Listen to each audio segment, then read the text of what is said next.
Mr. Speaker, my prayer is a thorough investigation should be instituted in UNEB's mode of marking and grading of candidates for schools in Kampala and Wakiso and the neighboring districts, and entirely the country, such that at least parents who dedicate a lot and teachers who dedicate a lot really get satisfaction of what UNEB is doing. I thank you.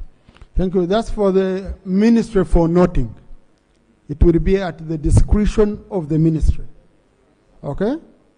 You've heard the concerns. Honorable Emma, please. Right Honorable Speaker, it's not my nature to insist in this House. And when I do so, there is something I need to bring in. I am a member of the Committee of Education and Sports. And I had the privilege of personally being there when the results of P7 was being released. Mr. Speaker, we know over the years how UNEB has improved over the years. I have been a member of the committee from the 10th Parliament up to now. And we have seen the improvement in UNEB up to now. And we know, for instance, this time, UNEB also had issues because the monies they needed to support the marking system was not given to them, and there were problems. But that was mainly for secondary. Now, UNEB also has a complaint management mechanism, which the parents and the schools and whatever can look at. In the release of the results, UNEB was very clear that this time, in terms of first grades, in terms of the 4s and the 5s, it has reduced because they have tweaked their grading system a bit. The first grades have reduced. But in terms of overall performance, it has improved. Because when you look at the second grades, they have gone a little higher than it was before. And for me, I want to end with this. That, you know, certain areas think it is their right to be doing certain things, to be the ones performing. It's not a right. So I think if there is anything to be done, let's first allow the parents to go through the complaint mechanisms within UNEB. It shouldn't be an issue for us. That is my submission. Thank you, Honorable Speaker. Honorable, I think your submission, especially the conclusion, is in line with my guidance. That this is for noting by government. If they find any issues, indeed, like the members have said, they will investigate and all that. But I wouldn't want Parliament to be involved in issues of marking, grading, and all that, okay? But government kind of take note and listen to the issues raised by the colleague, okay? Whenever colleagues in the public gallery this afternoon, we have people and teachers from Cheboy Child Development Center, located in Kongasisi County in Buko District. They are represented by Honorable Cherimo Paul Ruben and Honorable Chemtai Ivren. They've come to observe proceedings of this House. Once again, join me in welcoming them. Thank you.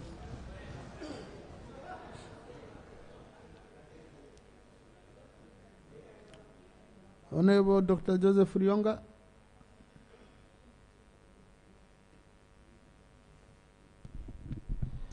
Thank you, Right Honorable Speaker. I raise on matter of national importance regarding the freezing of the funding from the USAID, which you commented about yesterday. And of course, this is affecting mainly the health sector. There's been funding programs like HIV, TB, malaria, and most of our programs, more than 50% is funded by the USAID. So my prayer, right now, Speaker, is the Minister of Finance and the Minister of Health to see how we can be able to allocate more funds for the coming 3 months, because the USAID the US government is reviewing, evaluating, and see if to continue or to stop completely. That was my submission yesterday. Yesterday we met and he talked that somebody was handling that. Thank you. Thank you. Now, Minister for Finance, this funding gap, you know, I saw yesterday on the news, it was all over. Yesterday in the House, it came up. And are you taking some mitigation steps to plug the holes? There is a huge scare within the public. Right Honourable Speaker, it is indeed a matter of grave concern to all of us, and the Ministry, working closely with the Ministry of Health, will be considering this matter and make appropriate recommendations to Cabinet, and if possible, ultimately to Parliament. Thank you. Honorable Tamaguzi. Thank you, Right Honorable Speaker. Right Honorable Speaker, last week one of the members of Nakaseke misinformed this House that we have an ambulance in Semuto. Unfortunately, yesterday, Right Honorable Speaker, some of my people of Semuto got an accident in a place called Bukomero, and it was only Honorable Kefa who helped us because Semuto doesn't have an ambulance. But my major concern, Right Honorable Speaker, as a House, we appropriate money for national medical stores. But in all government hospitals, Right Honorable Speaker, patients who go there, they claim that there are no medicines. We want to know, as members of Parliament, who steals medicines from all government hospitals? That's my prayer, Right Honorable Speaker. Thank you. Now, Honorable colleagues, I'm seeing allegations against each other. The other day, Honorable Tamaguzi said they don't have an ambulance. Honorable Sarah Najuma up and said they got an ambulance 2 years ago. Honorable Tamaguzi missed the handover ceremony. So, and now Honorable Tamaguzi has said his people got an accident. But the justification for an ambulance not being there is a bit weak. To say when they got an ambulance, when they got an accident, they were helped by Honorable Kefa's ambulance. What if the other one was helping other patients? So I think for the record to be straight, okay, we have a mechanism. The Speaker is protected. He has a mechanism. Let me ask the clerk to verify for me with the Ministry of Health and Nakaseke District. This was a pledge by President Museveni, giving an ambulance to Semuto Health Center 4. Okay. I am a representative of Semuto, Right okay. Honorable. Semuto Health Center 4. Clerk, no, please. Clerk, let the clerk. No. I get credible information from my clerk. We have officers who can verify and give me information here. And once it's not right, we hold them accountable administratively. Okay? No, but Honorable Senyon is saying, and the state in which the ambulance is, but it's not there according to Rutamaguzi. So we, you get it? Yeah. So, no, he said it was never delivered. The president's pledge was never fulfilled. So let the clerk verify for me before we end this session. We shall have verified, okay? With the Ministry of Health, but also with the Semuto Health Center 4. Then the one for drugs, Minister for Health is not here. Right Honourable Prime Minister? Right, Honorable Speaker, we need to investigate this. So the Minister of Health is going to come here after the investigation and inform us if it is really true that the medicine has been stolen by various people whom we don't know right now. Thank you.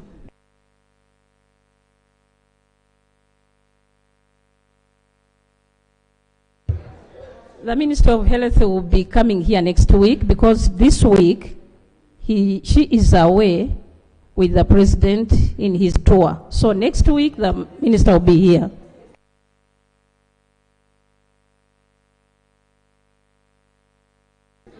Thank you. Honorable Azza.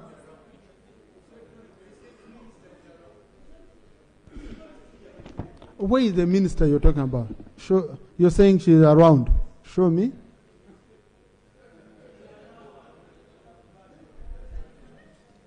Honorable Azza. Thank you very much, Right Honorable Speaker, for giving me the opportunity. And I rise on a matter of national importance.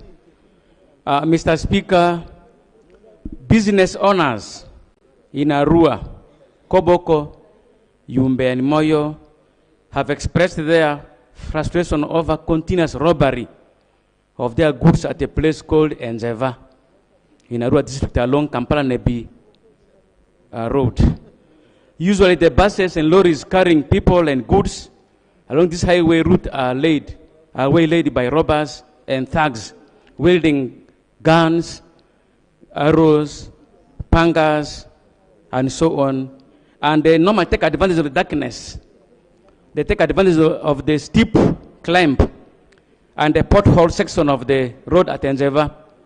And as the vehicles slow down, as the buses slow down, they waylay these trucks and thereby robbing all the goods. Our prayers, Mr. Speaker. May I request the police to have routine security patrols. Secondly, may the police also set up a station at that black spot. Thirdly, the Minister of Works is here. May that section of the road be worked on so that the potholes are removed so that the vehicles move smoothly. Thank you very much. Right, Honorable.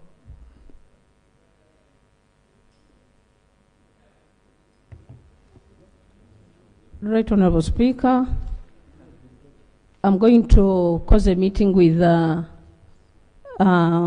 Minister of Internal Affairs so that they can handle the issue of routine checkups on that road. And secondly, I want to call the Minister here for Works to come and inform us on when they can work on that part of the road, which is also causing insecurity in that area. Honorable Minister, please come and inform the House here about that. Honorable Minister.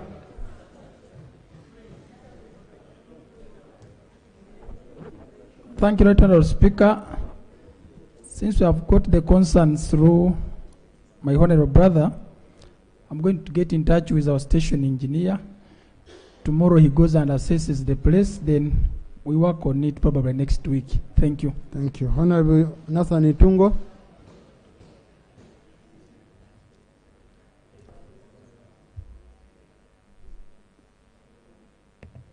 Thank you, Mr. Speaker, colleagues.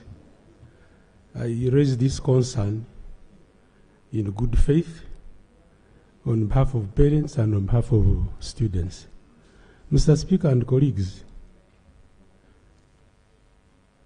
any time from now, UNEP will be releasing a set of exams for O-level students who sat those exams. There are two categories of exams. There are those candidates who sat exams on the old curriculum, especially those who had repeated or had failed the exams. They sat exam and they're about to release the exams. But there are also candidates who sat exams on the new curriculum, the competence-based. Now, parents and students and other stakeholders, the concern is about the A-level curriculum. Which combinations will be done at A-level because of lack of the curriculum? How ready are the teachers to handle the curriculum at A-level which is not in place. Which reading materials should candidates and the parents prepare for the HSC? So through you, Mr. Speaker, I want the Minister of Education to come clear and explain the puzzle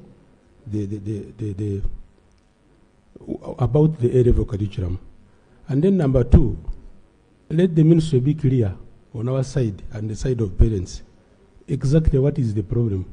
Is it the money? Is it what? So that puzzle is sorted. And my prayer, finally, Mr. Speaker, if the minister could make a response before they release the results. Otherwise, all stakeholders in the education sector are a bit confused because of that gap of A-level after developing the new competence-based curriculum. Thank you, Mr. Speaker. Thank you.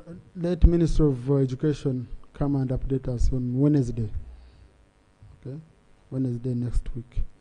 Honorable Mutemburi Yusuf. Thank you very much, Mr. Speaker. Mr. Speaker, I'm raising a matter that at first I thought was only affecting Butareja district. But upon interaction with most of my colleagues, I've established that it's national in nature. The issue of our colleagues, the councillors at the district level, majority of them since this financial year started have never been paid. For instance, in Butareja, they have written several letters to local government and finance, but nothing has been paid. Now that the Minister of Local Government and Finance, the ministers are here, can they explain to us why, since this financial year started, the councillors have not yet been paid, and when will they be paid? This is a very serious issue because these are the people who monitor PDM and other projects at the local levels. Information allowed. Please, honorable colleagues, that's not how we do it, especially on matters of national importance. I made one exception. Much obliged. So usually I don't want to escalate it. Minister for Local Government. Right Honorable Speaker and members, it's our usual heartfelt concern that our councillors, one, are underpaid, two, the little money they get is taxed, and three, it's ever late and sometimes not available. But as the mother ministry, in our budgets, we have always reflected even the areas, and the Minister of Finance never pays us. I rest my case. Honorable Minister for Finance.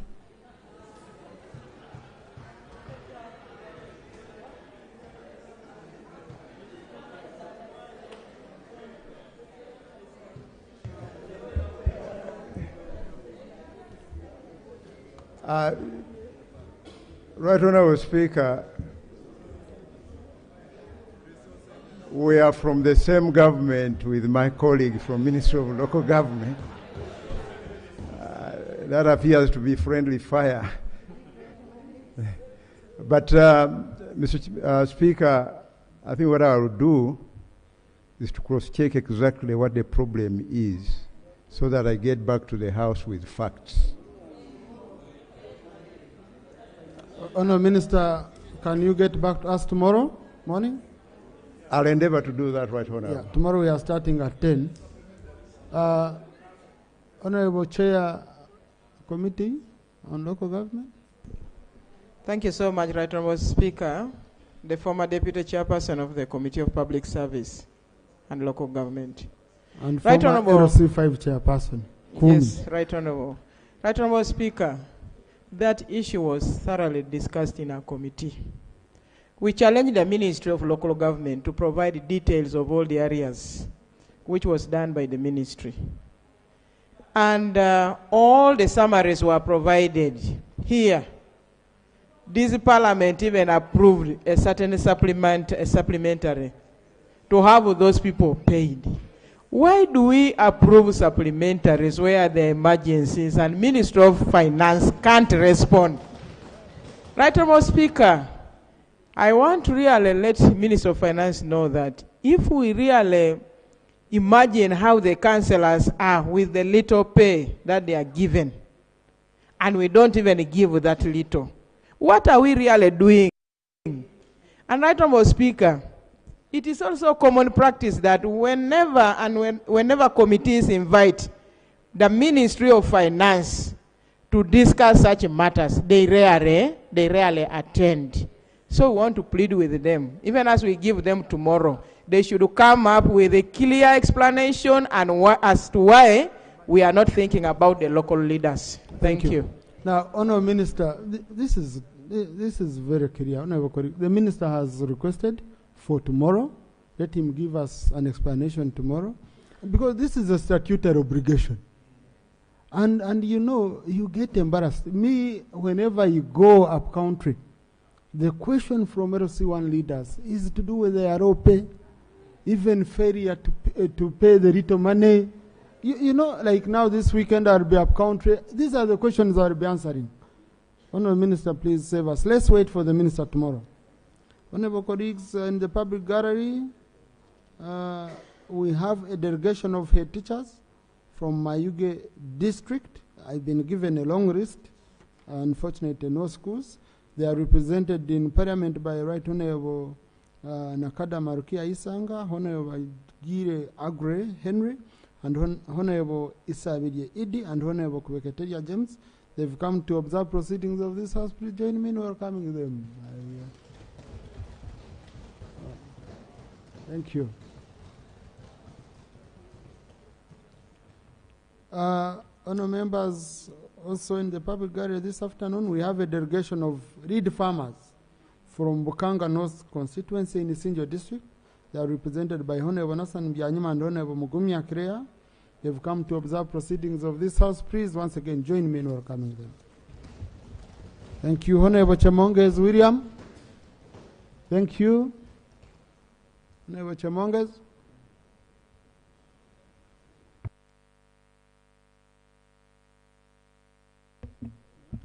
Mr. Speaker, I raise on the issue of national importance about the killing of a person from my constituency who is called Mangusho Siwa Judah, just on Sunday evening. Mr. Speaker, this person was again killed along. This is because we have lost very many people. Mr. Speaker, this person was killed in Kakwata, around the National Park, just when he had gone to collect the branches of cypress, which we always get for building. He was got by your officers, removing the branches, which has been normal always. He was beaten and he died in the evening of Sunday. Mr. Speaker, this same person also lost his father through killing by still war officers about 5 years ago. Mr. Speaker, this is a matter that has affected the entire Sabay region for very many years. I remember telling you here again, when in Bukwa, about 10 cows were shot along the road, dead. We brought the same matter here. Just between 2021 and today, from the time that we have been in Parliament, we have lost a total of 14 people. And these are people killed by trained officers who earn from our taxpayers' money, Mr. Speaker. Mr. Speaker, today you will help me to give prayers that are more than two. Mr. Speaker, our prayers, and this is not from me only, with the entire leaders from Sabay. We want to know whether UWA have got a different law that have been given to kill at will. And secondly, are they still under Ministry of Tourism or under government? Because I remember, Mr. Speaker, last year around May, They went and cut the groups of people, many and many acres. I reported it here. The Prime Minister, who is seated in front, wrote a letter instructing UA to stop cutting crops and stop breaking people's houses until a time that government would go to the ground and assess the situation, or if encroachment is there. Mr. Speaker and Madam Prime Minister, your letter was not honored completely.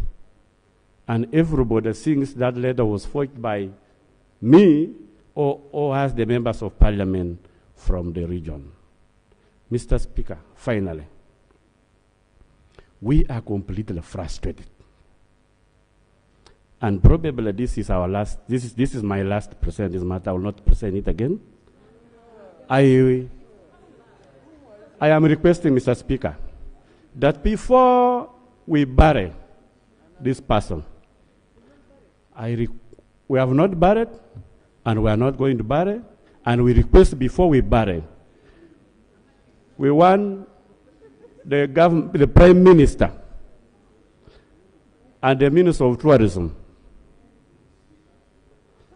not the Speaker, and the Attorney General to visit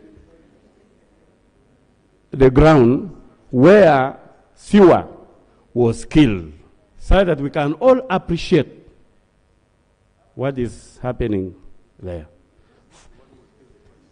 And Mr. Speaker, and this is finally, along the same area, we have an IDP camp, which is called Kakwata.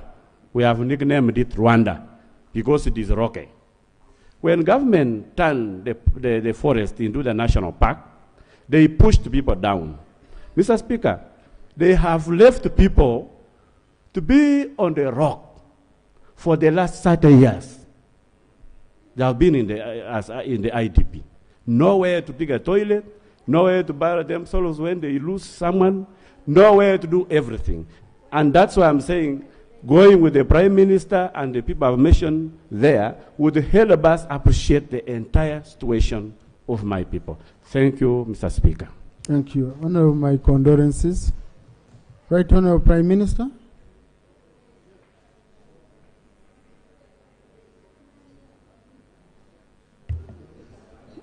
Right Honorable Speaker, my condolences to the bereaved family for losing their dear one. Right Honorable Speaker, it is true, I wrote to UA about that area, and before the Minister of Tourism went there, the RDC intervened, and she was to give a report back. But later, the Prime Minister and the Minister of Tourism were supposed to visit that place because they were saying that this place belongs to UA. So, Right Honorable, I want to request that maybe the people of the area, let them bury as we plan, because right now the Prime Minister who wanted to go and visit there with the Minister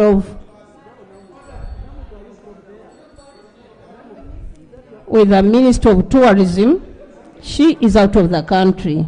Point of order, Honorable Chamaswet.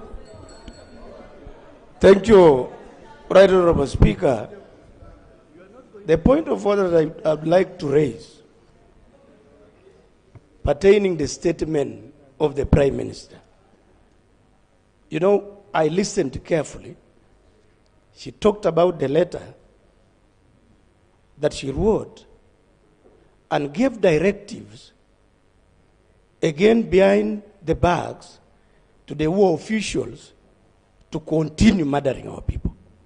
Secondly, Right Honorable Speaker, She's talking of a place in Sebei belonging to her. I hope you understand the issues to do with migration in this country and where individuals in Uganda found themselves. If you talk of Uganda Wildlife Authority owning land in Sebei, then you are wrong.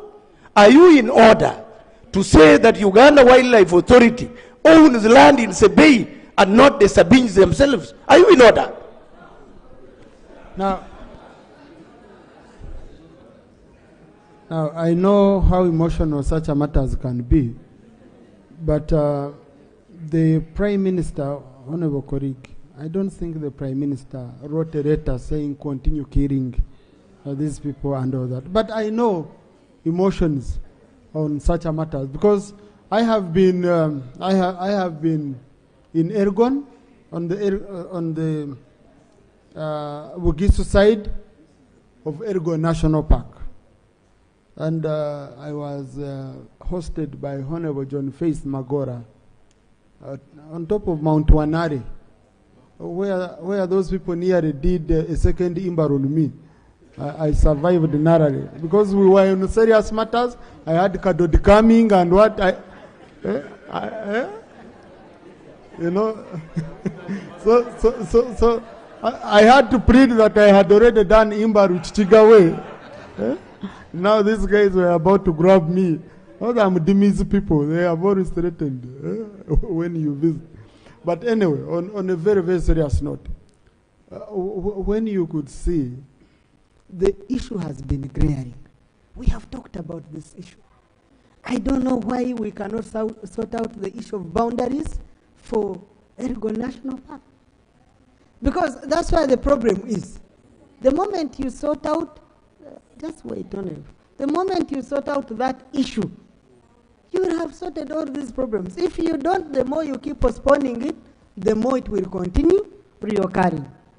And Right Honorable Prime Minister, you see, you go, people say, no, in campaigns, the president said we shall go with boundaries of 1992. UA is saying we must go with boundaries of 1963. Okay? So, and you don't want. Now, I face, for example, the same problem in my constituency, in my area, where I think 1950s, the Bachiga, who requested for space in Ankore, Bunyora, and Toro, were given part of Queen Elizabeth National Park.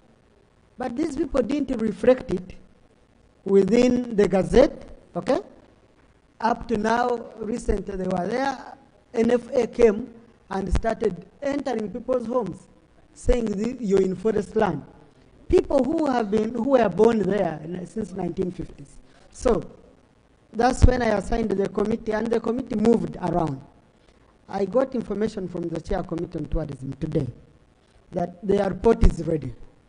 And the report was aiming at sorting out, looking at those issues. Honorable Mshemeza, I know you're a member of the committee. Honorable Namuga. I would request that on Tuesday, we have that report here, because it's going to tackle the whole country. Okay? All areas in the country that have such issues. And the Minister for Tourism should come and specifically respond to this issue. In fact, for you, Honorable Chemonges, the body is available. In our area, we just do a funeral. Recently I was there. I just heard so-and-so has been killed. So yes, the burial, they said, no, we do a funeral, because if you go back to the park to pick the body, you will also die. So you're left to the animals. They are eaten by animals. And I think they told me, is it this year or when? We've already lost around 14 people. Yes. And you can't go to pick the body. No, you don't. Because the moment they don't accept that they killed the person. Because now you're going to be eaten by hyenas. There is no evidence. So you can't go to the park, start looking for the body. But these people know how they communicate. They say, no, we are with so-and-so, we escaped, but he died, and we do funeral rites, and it goes like that. I think this has to stop. even in protecting our national heritage and what, we should be humane enough. So let the minister on Tuesday, when we are discussing that report, let's discuss it in detail on Tuesday when the committee report is brought here. On the one of Barrio, you say I cannot tell the Prime Minister that unless you go, they won't bury. I think let's manage it as leaders. I would request Prime Minister, you meet Honorable Chemonges outside, okay? You discuss this issue, not here on camera. But if there is something you needed to clarify, right, Honorable.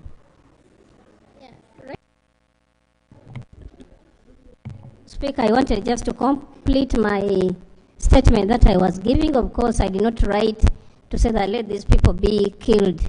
I was writing for the people to be protected. But this was a directive by His Excellency the President to the Prime Minister to handle. So, as you have Right Honorable suggested, let it be done, and I think by that time the Prime Minister will be here also to give us what she had done since the directive of His Excellency the President. I thank you. Thank For you. the barrio, I requested my colleague that let us wait. Right, Honorable, please meet outside. You talk. We can't solve this issue on a microphone here, okay? Honorable colleagues, in the public gallery this afternoon, we have students and teachers from Christform Life International Ministries from the Basiro East constituency of Wakiso District.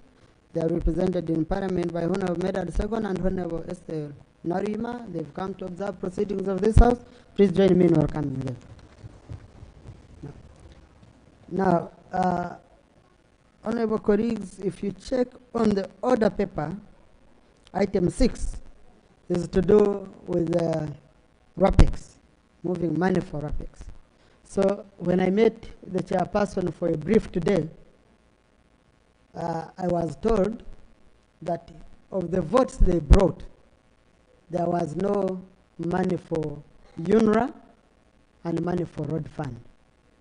And yet we have emergencies in our areas. So I said, now, which RAPEX, which money are we moving when the big monies are remaining the other side?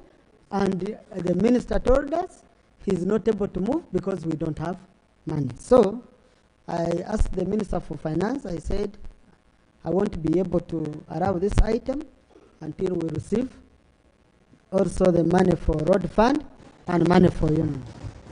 And I'm happy to note that the minister has taken action.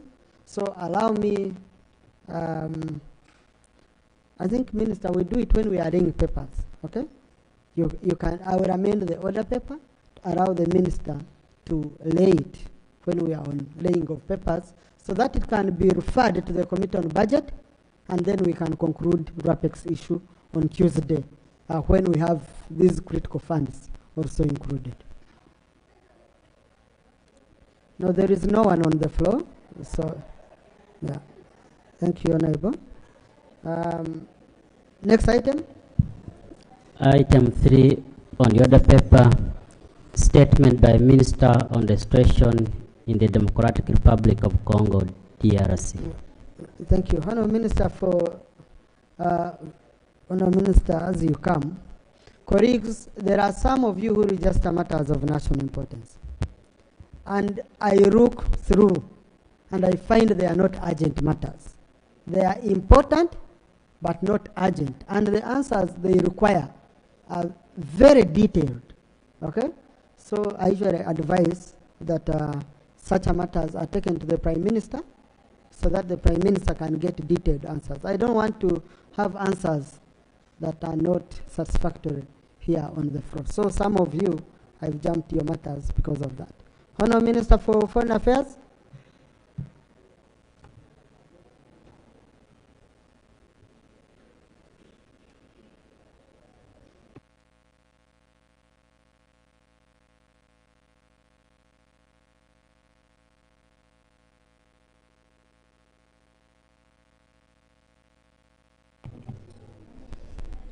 Thank you, Mr. Speaker. Right Honorable Speaker and honorable colleagues, as you may be aware, the M23 armed group advanced on Goma, DRC on Sunday 26 January 2025 after capturing significant territory earlier this month in Kivu, North Kivu province.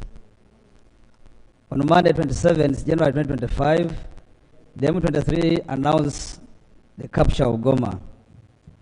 The conflict between the M23 and armed forces of DRC has escalated in spite of determined mediation efforts and progress toward the cessation of hostilities under both Rwanda and Nairobi processes.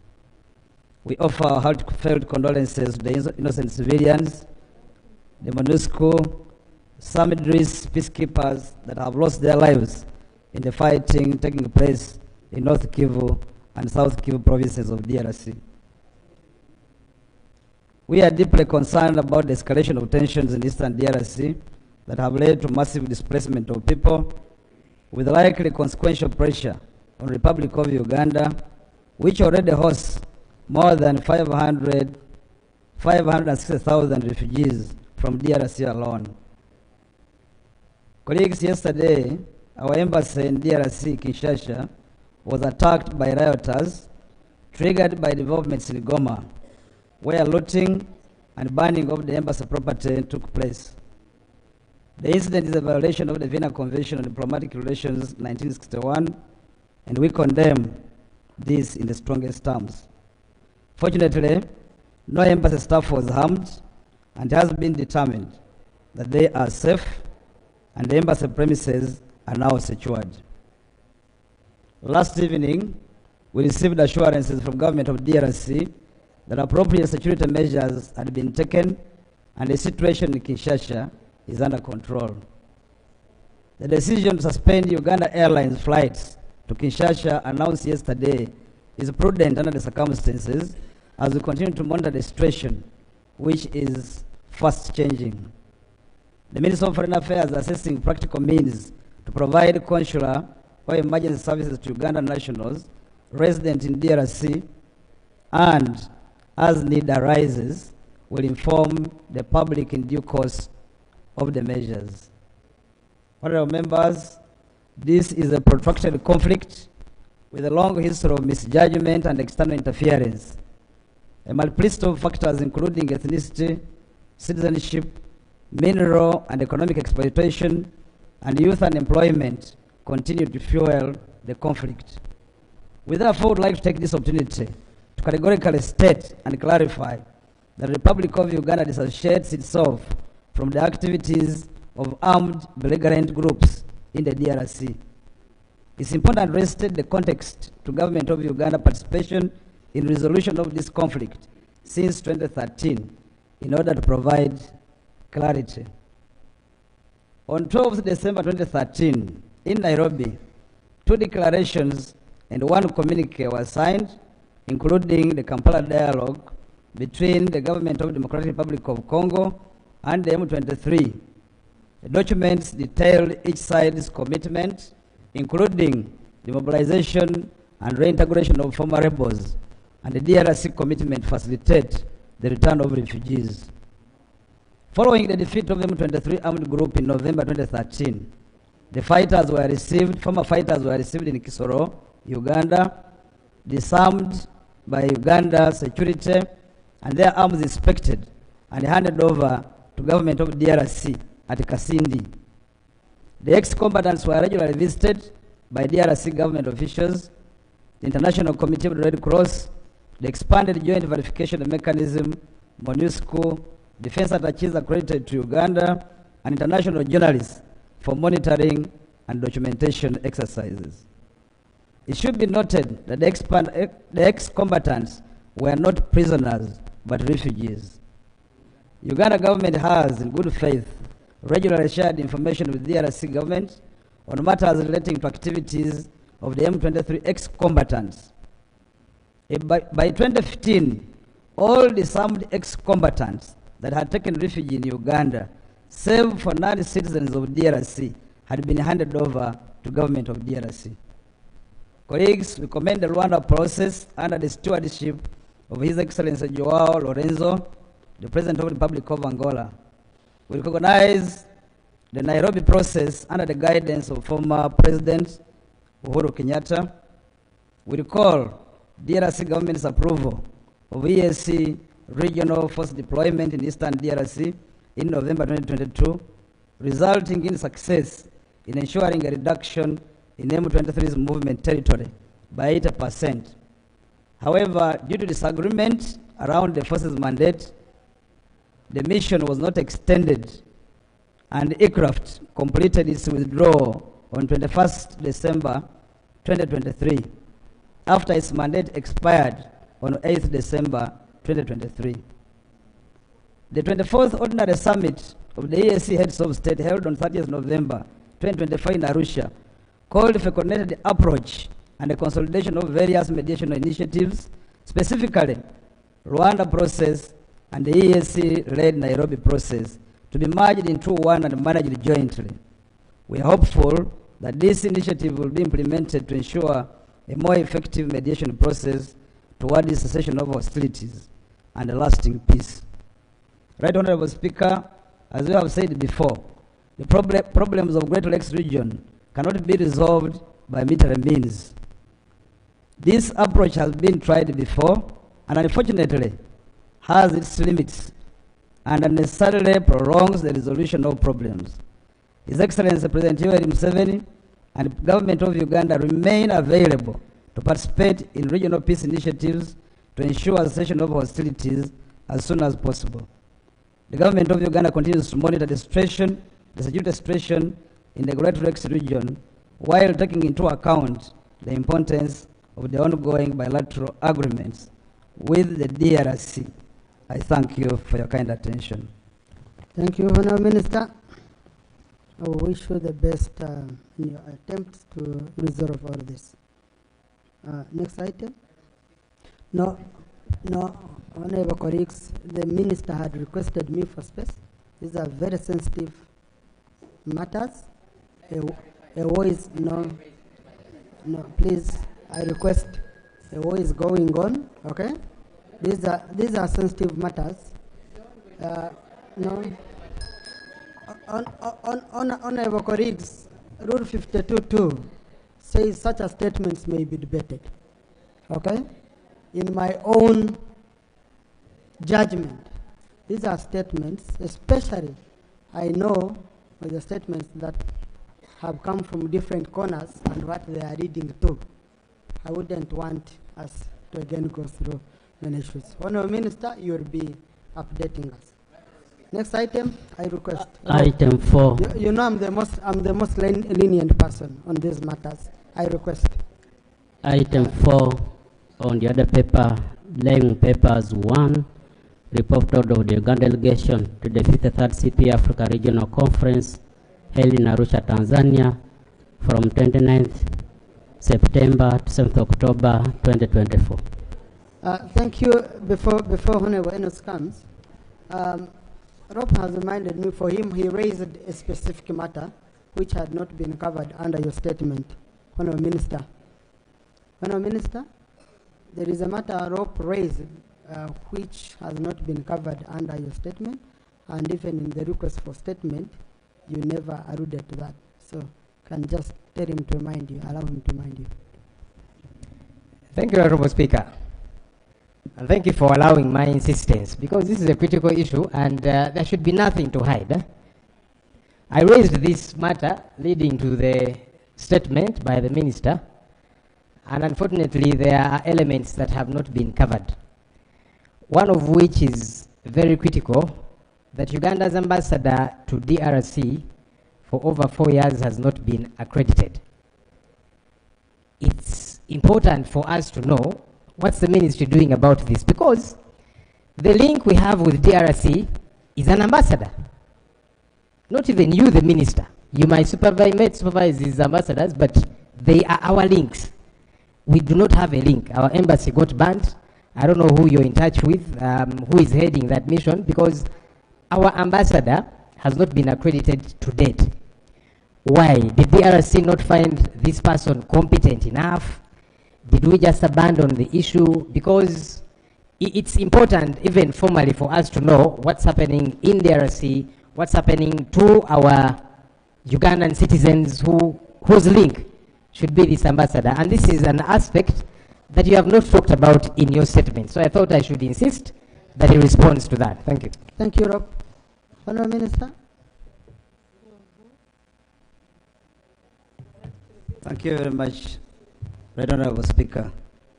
It's true indeed I didn't mention this because I have mentioned this severally on this floor. Mr. Speaker, under Chapter 7 of the Constitution, and precisely Article 1221 states that the President, with approval of Parliament, may appoint heads of missions and ambassadors. Mr. Speaker, that rests the case of a blame to the ministers. The ministers are aware and they have transmitted to the appropriate authority, who under Article 122(1) has that responsibility. We've done our part.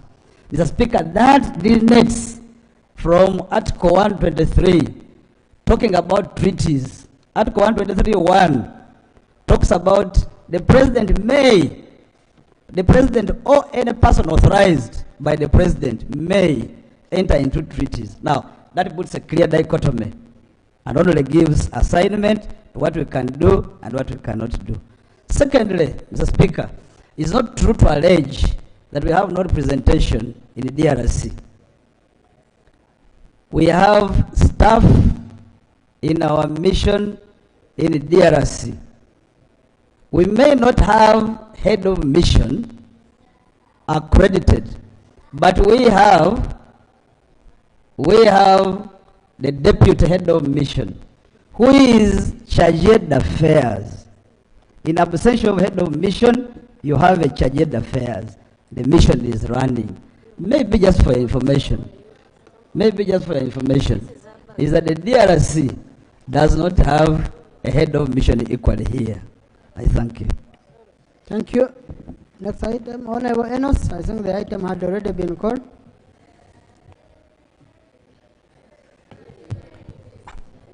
Thank you, Right Honourable Speaker. Right Honourable Speaker, I'm here to lay a report for the Ugandan delegation to the 53rd CP African Regional Conference, which was held in Arusha, Tanzania, on the 29th of September to 7th October. In the interest of time, Right Honourable Speaker, I'll just go through the resolutions of the conference for the benefit of the members. Right Honourable Speaker, the 53rd CP Africa Regional Annual Conference was held in Arusha under the theme African Parliaments at the forefront of addressing global challenges, including food insecurity, climate change, and youth empowerment. We had so many workshops, and the official opening was presided over by the Vice President of the Republic of Tanzania. He made a very good speech relating to the theme of the conference, and we have attached the speech of the Vice President to the report. Right Honourable Speaker, the conference made resolutions. One of them, I just want to read them, just for committee chairpersons to see what they can pick for their various sectors. On the assessment of preparedness to cope with the effects of climate change among African countries, the conference urged African governments to undertake policy reforms that will integrate climate change policies into all levels of government, planning and decision-making policies. They also advised the African governments to consider community involvement of conducting public awareness campaigns to educate communities about risks associated with climate change and actions that they would take. They also encouraged African parliaments to engage fully by influencing legislations, fund allocations to alleviate poverty as a way to mitigate the effects of climate change and all other mitigating measures. Because they believe that, the conference believed that the discussions that we had, we believe that poverty is part of the problem of climate change. So as parliaments, we need to engage fully in influencing legislation that will help to alleviate poverty. On the second topic of discussion, harnessing abundant renewable energy resources in Africa to speed up industrialization and opportunities and challenges. The African governments were advised to establish financial mechanisms that can involve private sector and international organizations specifically aimed at supporting renewable energy projects for developing renewable energy infrastructure in Africa. African governments were also advised to launch public awareness campaigns to educate citizens about the benefits of renewable energy and encourage community participation in local projects. Right Honourable Speaker, again on the third topic of reforming electoral systems in Africa to address mounting crisis of mistrust in political institutions, the conference advised African governments to establish or strengthen independent electoral commissions that are free from political influence and capable of conducting transparent, fair, and credible elections. We also advised, or the conference advised governments to review and update their legal frameworks governing elections to align with international standards and best practices, aiming at ensuring inclusive participation in elections of marginalized groups, including women, youth, persons with disabilities, and ethnic minorities. Also, African governments were encouraged to establish mechanisms for timely resolution of electoral disputes through independent judicial bodies. Furthermore, a formation of inter-party dialogue councils and dialogue between Electoral Commission and political parties to build trust and consensus on key aspects of the electoral process. Those were the resolutions on this particular topic. On topic number 4, on beyond numbers, re-examining the contribution of women in parliaments. African parliaments. Honorable Enos, you're going beyond. Yes, this is the last. Right one. This is the last topic. Right Honourable Speaker. Procedure. Okay, I can. Procedure. Mr. Speaker, the member said he was I'm laying going to the lay. paper. Honourable, can you? Under our rules, you're only limited to laying and you sit. No. The title and you learn. Honourable colleagues, this falls under Rule 33, which requires that on top of laying, the member gives a summary, especially of the resolutions and all that. But now he's also going into observation. So that's why I wanted him to conclude with the summary. Thank you, Right Honourable Speaker. On the last topic, it was about reforming the education system in Africa to address youth unemployment on the continent. The conference had urged African governments to review and reform their national education policies to better align with labor market needs, focusing on not just academic excellency, but also practical and digital skills acquisition. They also encouraged African governments to invest in digital infrastructure to ensure all students have access to modern learning tools and resources. They also advised the African governments to increase funding for educational programs that can focus on entrepreneurship and innovation as pathways to self-employment and avail the youth with necessary capital to run businesses. Lastly, they also advised the African governments to collaborate with international organizations including UNESCO, UNICEF, the World Bank, to provide technical assistance and funding support for educational reforms targeting youth unemployment reduction. These resolutions were adopted, of course, on the 5th of October 2024 in Arusha. Right Honourable Speaker, at this conference, we also had the election of office bearers, and on behalf of the Ugandan Parliament, I was elected as the Treasurer of African Region for 3 years, starting this year until 2028. Yes, the term, okay, listen, members. No, please, the term runs focused. 3 years. Remain focused. The term runs for 3 years, but it implies that any member from the branch, if I do not return to Parliament, whoever will be on the committee will take on the position until 2028. Actually, So we are returning. the position is not entirely for me, but it's for the branch of Uganda. Okay, members, thank you so much. I will return. The people of the Antony will return. Enos. So members, right Honourable Speaker, we want also to take this opportunity to thank you and the Office of the Speaker for having facilitated us for this conference. Thank you so much. I now beg to lay the report. Thank you, Honorable Enos. Rule 33(3), I'm supposed to appoint time for debate. So honorable colleagues, read through the report, comprehend it, and then after, I'll be announcing the time we shall have debate. The same report. Thank you. Next. Item 4.2, report of the delegation to the 67th Commonwealth Parliamentary Conference, 3rd to 8th November 2024, Sydney, New South Wales, Australia. Honorable Enos. Yeah, thank you, Right Honourable Speaker. Again, I'm here to lay a report of the delegation of the 67th Commonwealth Parliamentary Conference that was held from the 3rd to the 8th of November 2024 in Sydney, New South Wales, Australia. Right Honourable Speaker, of course, on a delegated responsibility, I went with a delegation of 8 members on behalf of the Speaker, and the conference, the 67th conference, had a range of workshops that took place under the main conference theme of Engage, Empower, Sustain, Charting the Course for Resilient Democracy. The CPC workshops were an opportunity for parliamentarians and global experts to discuss major parliamentary issues.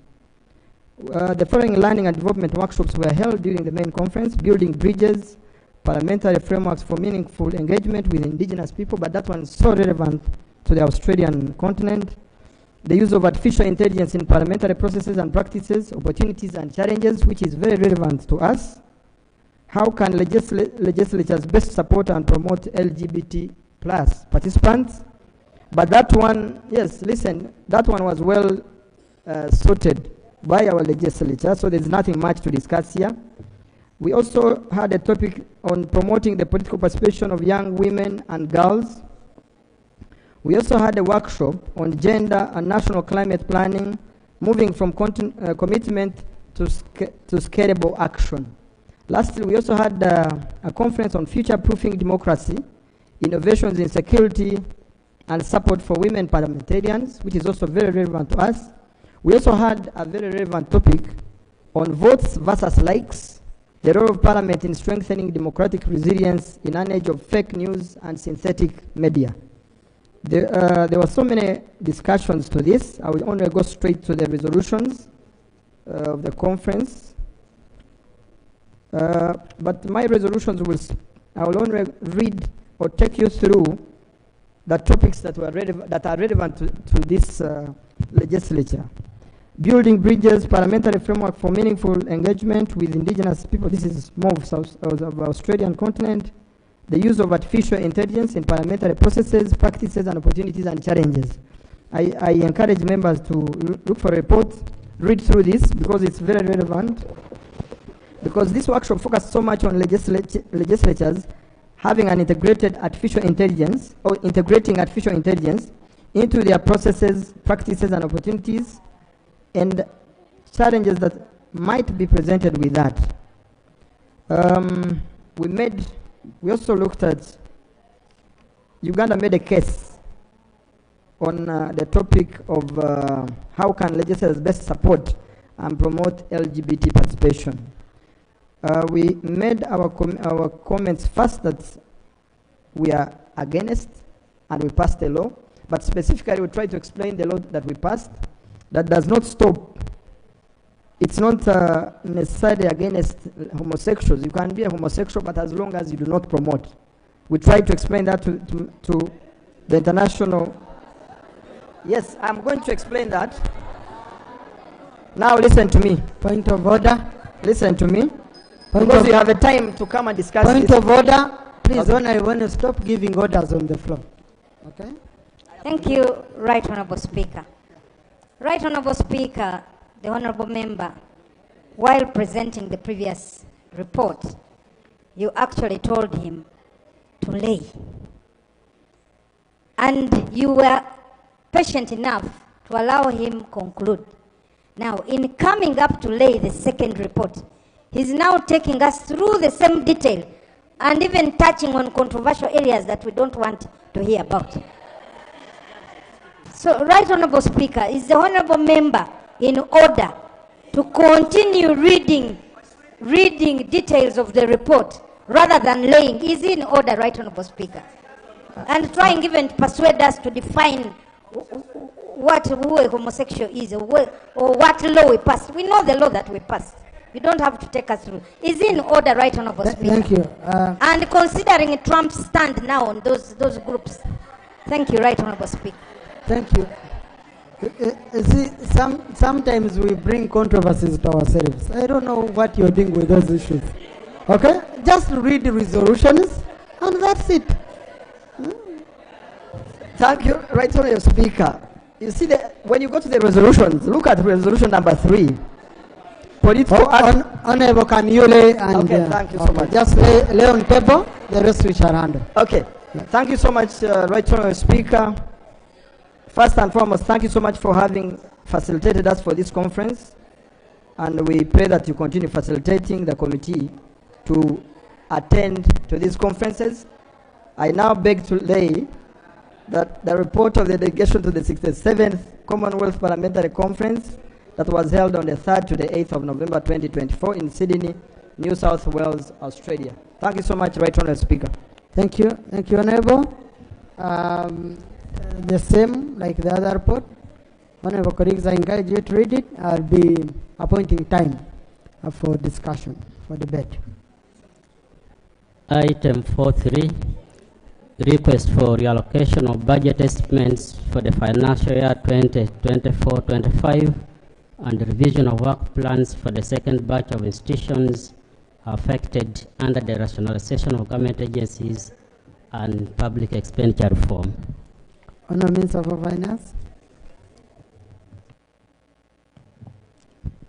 Right Honourable Speaker, moving in accordance with Section 19 of the Public Finance Management Act, Cap 171 and Rule 56 of our Rules of Procedure of Parliament, to lay on table a motion for the House to consider reallocation in the budget estimates for financial year 2024-25 and the revised work plans for the second batch of the institutions affected by rationalization of government agencies and public expenditure reform.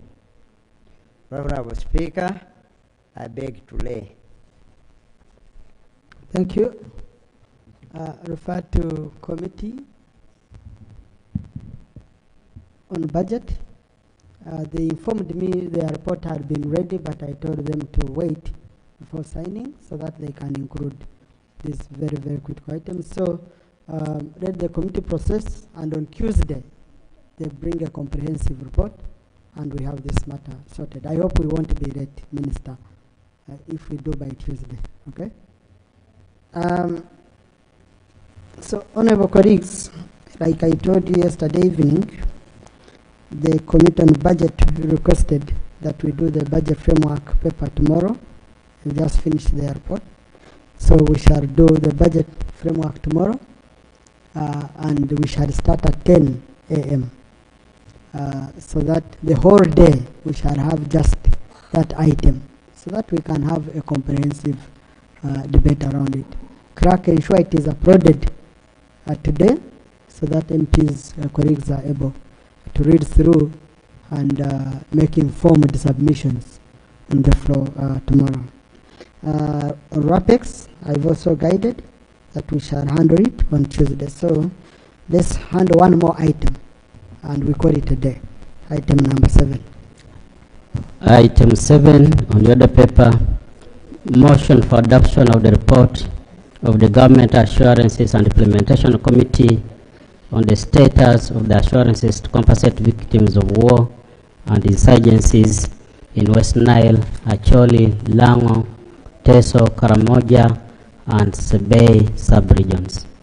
Thank you, Honourable colleagues. As you remember, when the committee presented the report, the Attorney General requested that we give him time to prepare a response. He told me his response is ready. Let's give him time to present it, and then we open debate and have this matter concluded. Attorney General. Thank you very much, Right Honorable Speaker.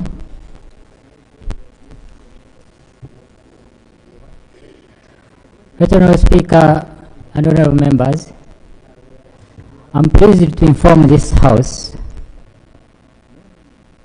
that it is the government's policy to pay all war debt claimants and beneficiaries, irrespective of whether they went to court or not. I want to believe that you still remember the contents of the report, which was presented while we were in Guru, so I'm beginning from there. Our mandate in as far as compensation of war debt claimants is concerned is limited to Acholi, Lango and Teso sub-regions. The Ministry of Justice and Constitutional Affairs awaits a cabinet guidance on whether other regions that were affected by insurgencies can be brought on board. Colleagues, Parliament made a total budgetary allocation of 200 billion shillings over the past 4 financial years, namely 50 billion shillings in the financial year 2021-22,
Lango and Teso.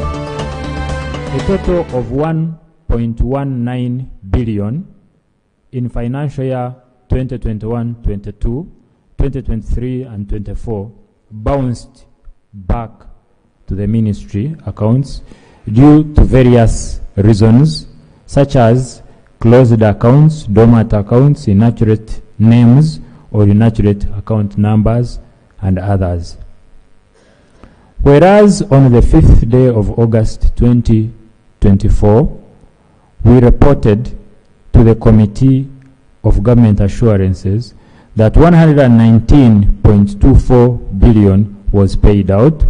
The figure has since increased to 136 Nobuguam due to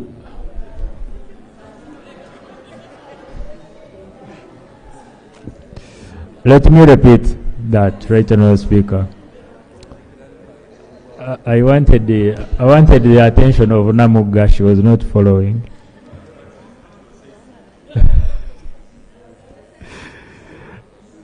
Right Honourable Speaker, whereas on the 5th day of August 2024, we reported to the Committee of Government Assurances that 119.2 billion was paid out. The figure has since increased to 136 billion due to the release of more funds for compensation in financial year 2024-2025. Honorable colleagues, the information relating to payment of all claimants stroke beneficiaries is readily available on the ministry's website, that is justice.go.ug/livestock-compensation. Please note, this was last updated in September 2024. I'm talking about the website because the information you find there should tally with what I'm saying. It was last updated in September 2024. Quarter 2, financial year 2024-2025 is still pending upload owing to reconciliation of the figures being undertaken by the Ministry of Finance. Now, while in Guru, the report presented by the Committee of Government Assurances raised a number of issues.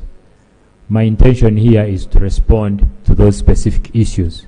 Issue number 1, the committee in clause 3.22 on page 11 of its report recommended that livestock compensation rates should relate to established rates of 1,050,000. Colleagues and honorable members, when His Excellency the President launched payments of warded claimants and beneficiaries in financial year 2021-2022, the ministry was allocated 50 billion shillings, which was prorated to 27 districts and 2 cities in the 3 sub-regions of Acholi, Lango, and Teso, with each district receiving an allocation of 1.72 billion. At the beginning of the payment process, the amounts payable were computed on a pro rata basis. This resulted into some payments made falling below the 1,050,000 shillings, which is the value of a cow. This was later reviewed to ensure that the minimum payment amount should at least be a cow. A top-up of 1 million, a top-up of Uganda shillings 1,050,000, which is a unit cost per cow, was made for all claimants and beneficiaries who had received less than the unit cost. In financial year 2023-2024, the above claimants and beneficiaries in the affected districts of Agago, Palisa, Kitugum, Serere, and Kaberamaido were given a top-up amount of 307 million on top of the district's allocated amount of 1.7 billion. 2. The committee in clause 3.4 on page 14 of its report observed that according to Attorney General, the outstanding liability for compensation claims as at 30th June 2024 was at 472 billion. However, upon their analysis of the same,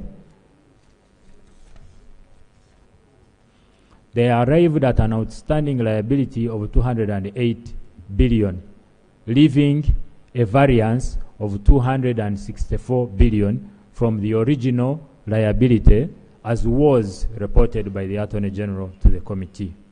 Further, it is reported that the Ministry of Justice and Constitutional Affairs has so far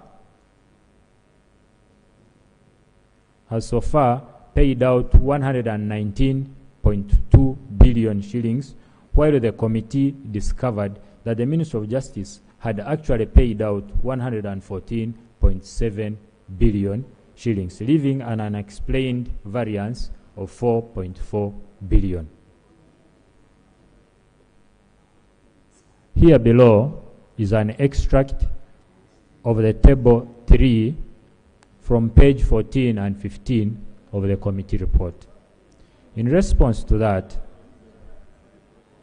we have observed that the committee in its report considered financial year 2023-2024 partially and only extracted payments and outstanding liability assessed at 50 cows, owing to the threshold set by the ministry of paying at least a minimum of 1 cow and not more than 50 cows for the first phase, leaving out a total claim in excess of amounts payable or assessed at 50 cows and the information relating to the claimant's stroke beneficiaries' entire claim. Honorable members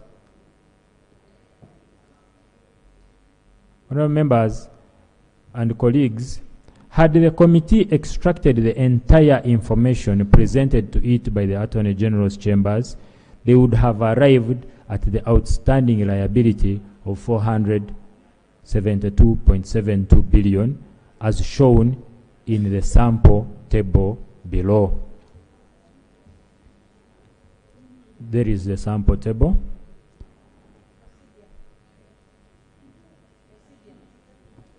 Procedure. Thank you very much, Mr. Speaker. Mr. Speaker, this is a very serious statement that the minister is presenting. And I have tried to look for the report on my iPad. I cannot actually see the report. And he's referring us and telling us the table is there.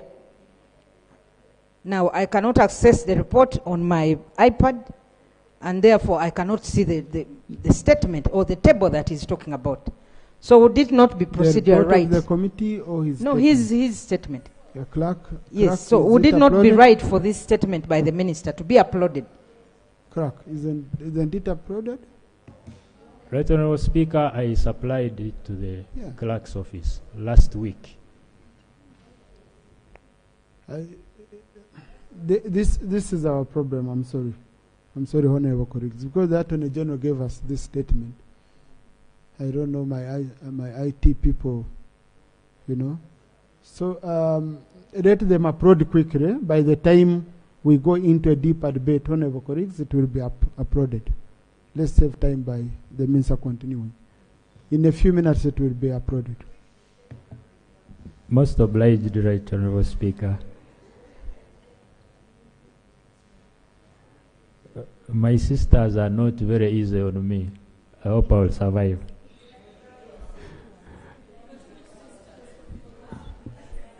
Namuga.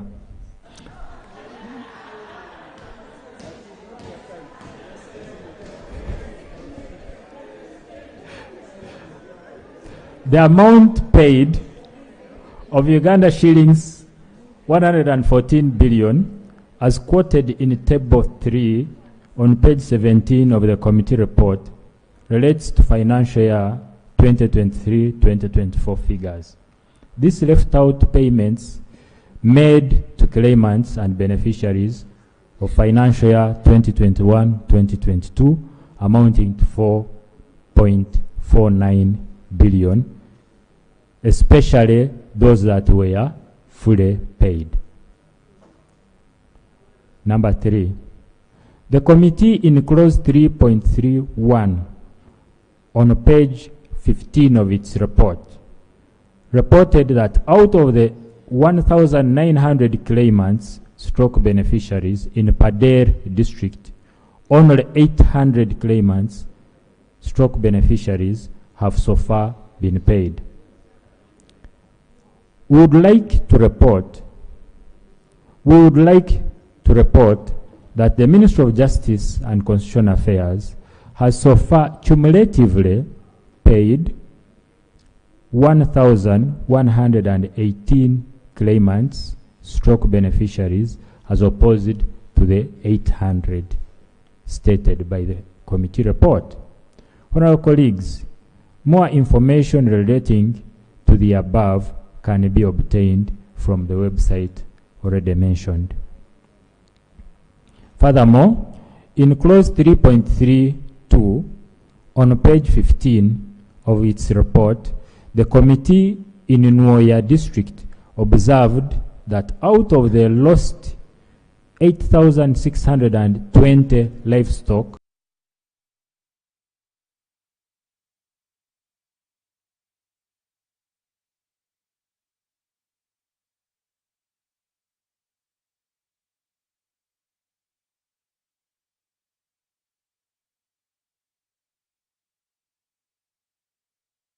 $147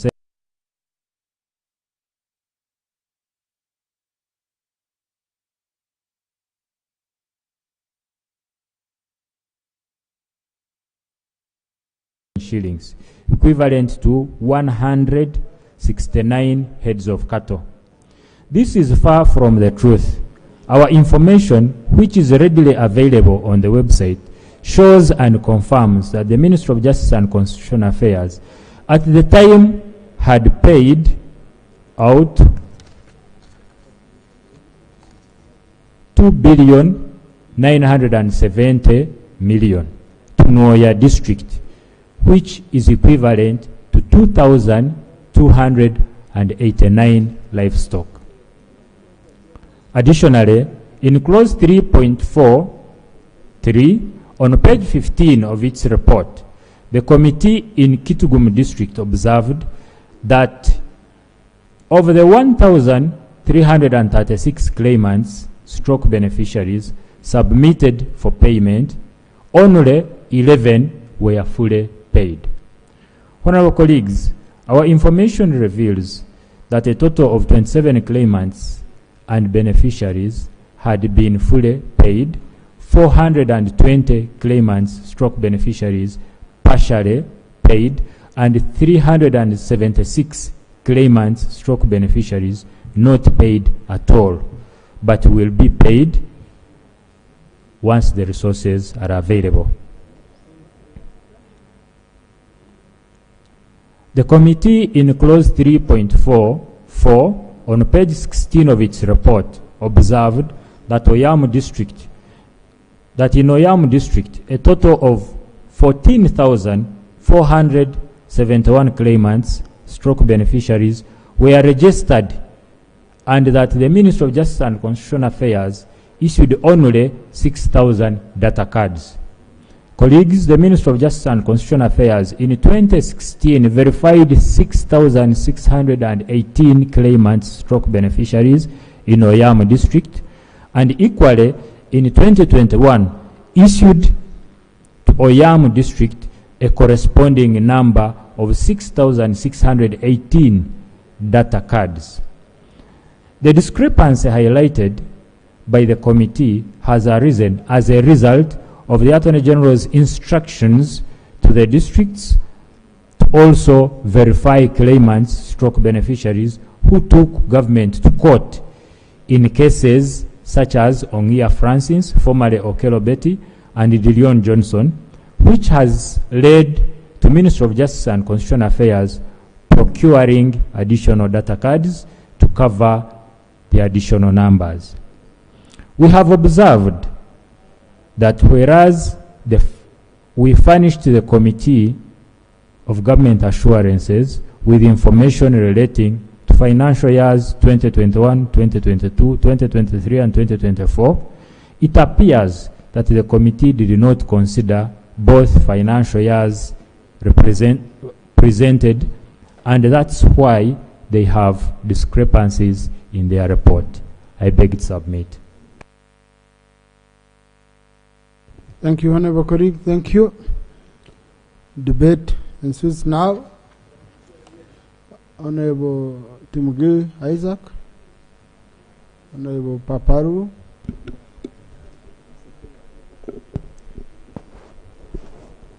Honorable Amos Okot, Honorable Fox Odoy, Honorable Amede, Haji, then I'll pick more. Colleagues, we have time. Don't mind, we have time. I'm going to pick. Yeah, I'm going to pick you. Thank you, Right Honorable Speaker. I thank the Attorney General for the report laid. Right, Honourable Speaker, during the sitting in Gulu, it was also pointed out clearly during the report as to why West Nile sub-region was not considered during the compensation of the war claimants. People who lived during those days remember vividly on how all our media, even the television, used to be awash with the wreckage of the buses that were burnt during the Konyi times along Karuma-Pakwach Road. It came to the surprise of so many in West Nile sub-region when the sub-regions of Teso, Lango, Acholi were the only ones considered, and West Nile were actually left out. We expected a very good explanation to that, but nothing has been given in the statement as to why West Nile sub-region was not considered.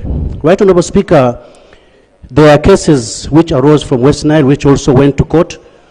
A case, in example, which the Attorney General is well aware of, because I visited his office a couple of times on this matter, is the case of Onger Samuel and 39 others who lost a lot of their properties during the Konyi War. The case started since 2016. It went through the Commission of Equal Opportunities as well. And to the surprise, on a newspaper dated 14th August 2023, a list was published by the Office of the Attorney General, listing people who were going to be awarded compensation. Now, these same people, Onger Samuel and 39 others, were also included on that list of the New Vision. And they were given 14 days to actually submit their account details. They gathered themselves, at least those who are still alive, and I also accompanied them to the Office of the Attorney General. Only to arrive there, and the response given by the Attorney General's office was that, sorry, it was a mistake, that they were not supposed to be on the list. And to date, those people are frustrated. After waiting for over 10 years, no justice has been done. So, Right Honourable Speaker, my urge is that West Nile sub-region, we urge the Attorney General, we put up our prayers also to the government, to the President, that West Nile sub-region suffered a lot during the War of Konyi. Everybody knows it. And we pray that whatever little money that government, this parliament actually appropriates, let it be shared across those regions, including West Nile sub-region. Thank you very much. Thank you. Honourable Paparu. Thank you, Right Honourable Speaker. Right Honourable Speaker, in the opening remarks of the Attorney General, he said they are only mandated to pay 3 sub-regions. That is Acholi, Lango, and Teso. That we agree. But in the Gulu sitting, Right Honourable Speaker, we are given a feedback that the payments or the compensation for the people of West Nile was already brought in Parliament and was supposed to have gotten updates with this feedback that is being given here. So we are disappointed because he said their mandate is only for the 3 sub-regions. That means we don't have any feedback. Right Honourable Speaker, the NDP4, we don't also see the compensation in that. In the budget framework papers, we're not seeing in that. I know, I don't want to debate in anticipation. So I wanted to seek clarity from Attorney General's office whether the people of West Nile are going to be compensated. Because when they said that they are coming in the second phase, and he's here confirming that they only have mandate for the 3, as if there's going to be nothing done to the rest, it's a bit disappointing. Thank you. Thank you. Honourable Amos Okot. Thank you, Mr. Speaker, and thank you, honourable members. Mr. Speaker, this report and all other reports regarding compensation, I think many people are not appreciating it. When you hear the reports that has been given with a lot of billions that is being read, on the ground, you nearly don't see anything. And I pity even those people who are saying West Nile also need, other people also need. Sincerely speaking, they will say you're going to be included. But all is just giving money to those one who will give you reports, and yet when you go deep, you'll find a lot of cheating, corruptions, unclear procedures, leaving the claimants without any proper answers. To be honest, very many people are not satisfied with all these processes. You go to anybody, go to Agago, now he's talking that there's some top-up that have been given. People calls you, they don't know where to go, either to go to the CAO's office, to go to who, they resort to member of parliament. And when times of election comes like this, they focus, especially to we who are in the ruling party. They will tell you when time for campaigns, you talk about compensation. When campaign is over, nobody talk about compensation. Mr. Speaker, I think we need to do something more deeper than this. It is true, we know it's a government policy to compensate people during wars. And it is we, the government, to do it. But let it be something real. As I talk now, Mr. Speaker, we know how the animal got lost. We know how we lose all those properties. It went to the rebels. Others were destroyed by the government soldiers. Others went to the Karamojongs, the warriors. Even now, as I talk, the Karamojongs, they are still even stealing and killing. If I'm to tell you, this month alone of January, I have lost 5 people. Even yesterday, they shot somebody. So you see, the circumstance is just running like this, until when shall we come to an end with this? We are crying and we want the peace. We want compensation to be real. Just not a paper accountability, but when you go down, the thing is not as it's supposed. If I'm to quote the Minister for Justice, Honorable Norbert Mao, as we were burying the husband of our dear one, Honorable Balmoy, he was there, and he gave a very strong, if I'm to quote in our language, I say in the language, I will translate after saying, he said, Pe ogo tibo tuol. I'm going to translate to you. Saying, do not beat the shadow of the snake. Because everybody was saying, now that Honorable Mao is the Minister for Justice, our animals will now be compensated. And then Mao just came and said, you people, do not focus on the shadow of the snake. Look for the snake and beat the snake. And now we don't know which one is a snake.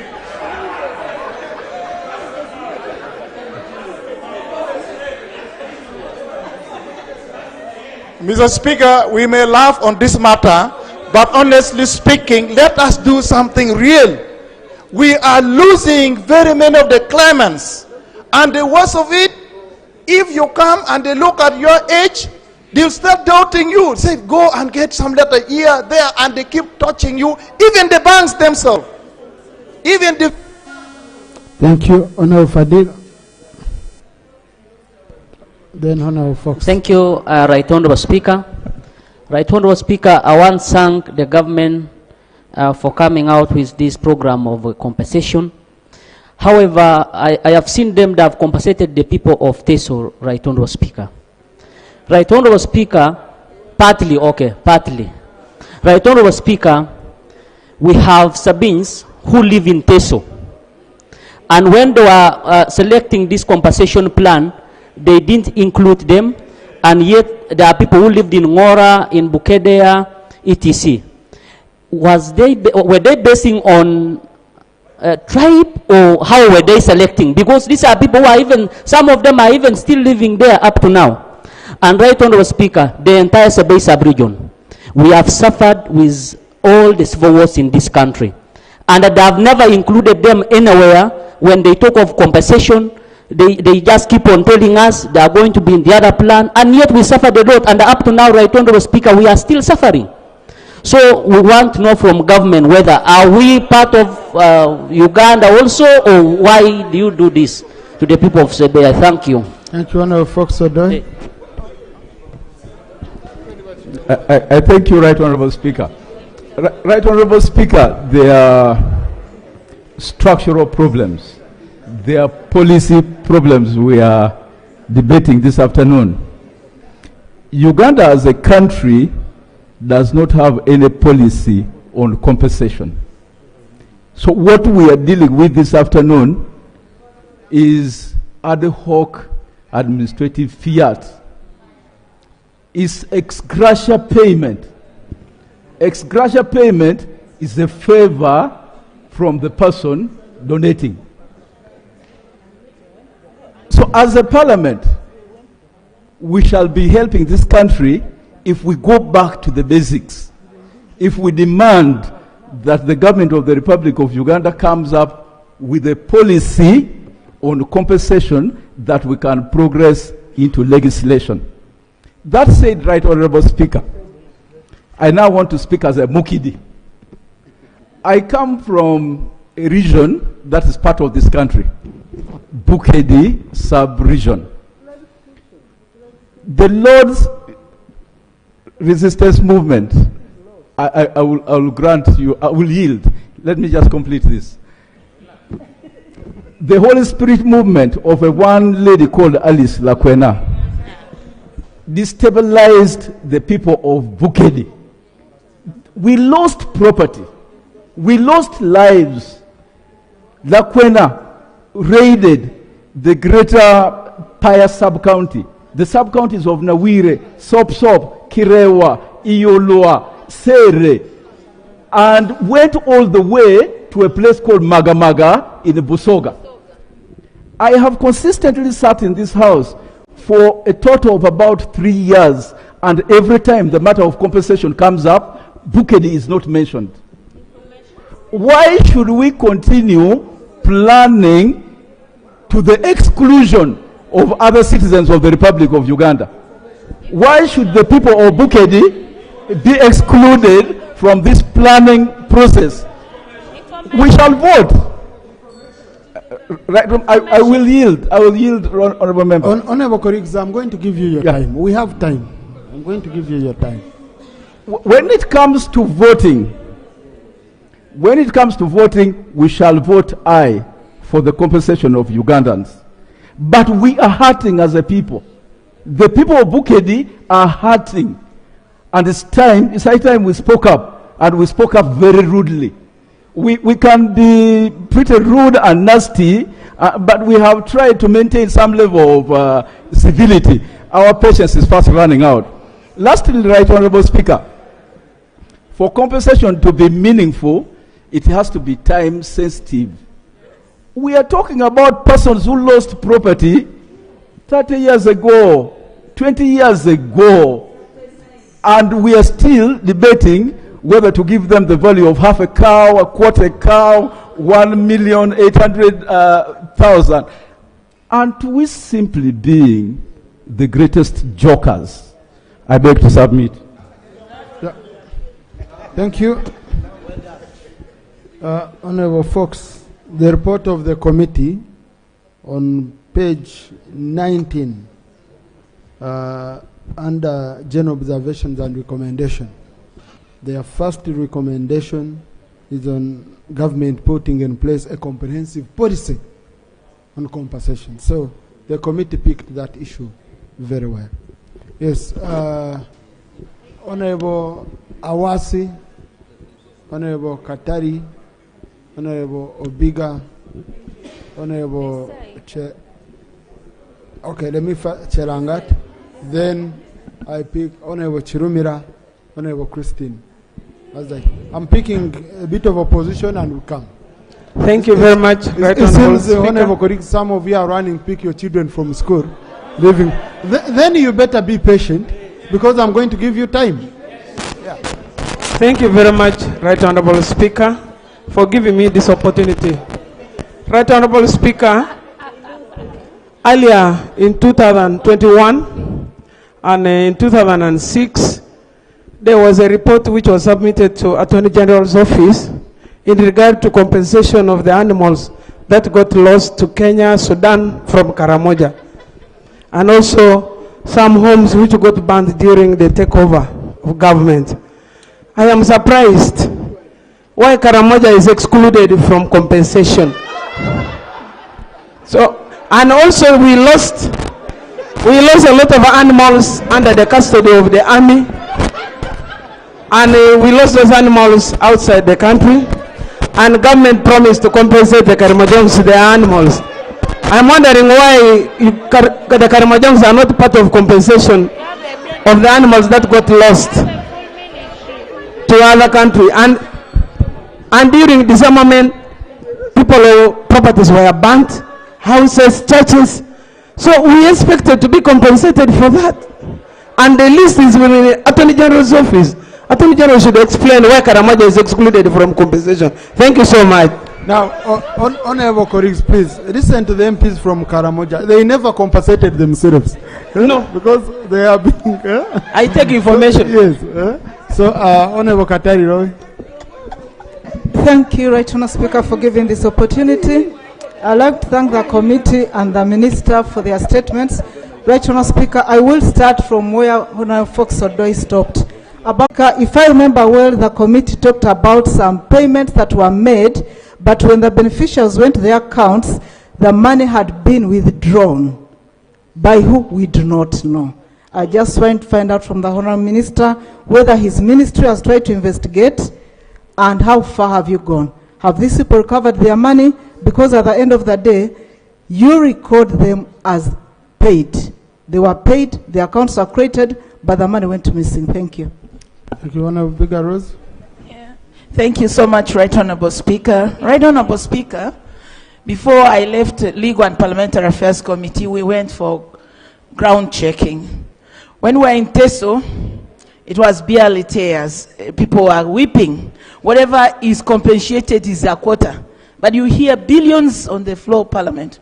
Right Honourable Speaker, we have had so many rebel groups in West Nile. Leave that alone. When Konyi was causing a lot of insurgency, West Nile people were burnt in lorries, buses, mentioned them.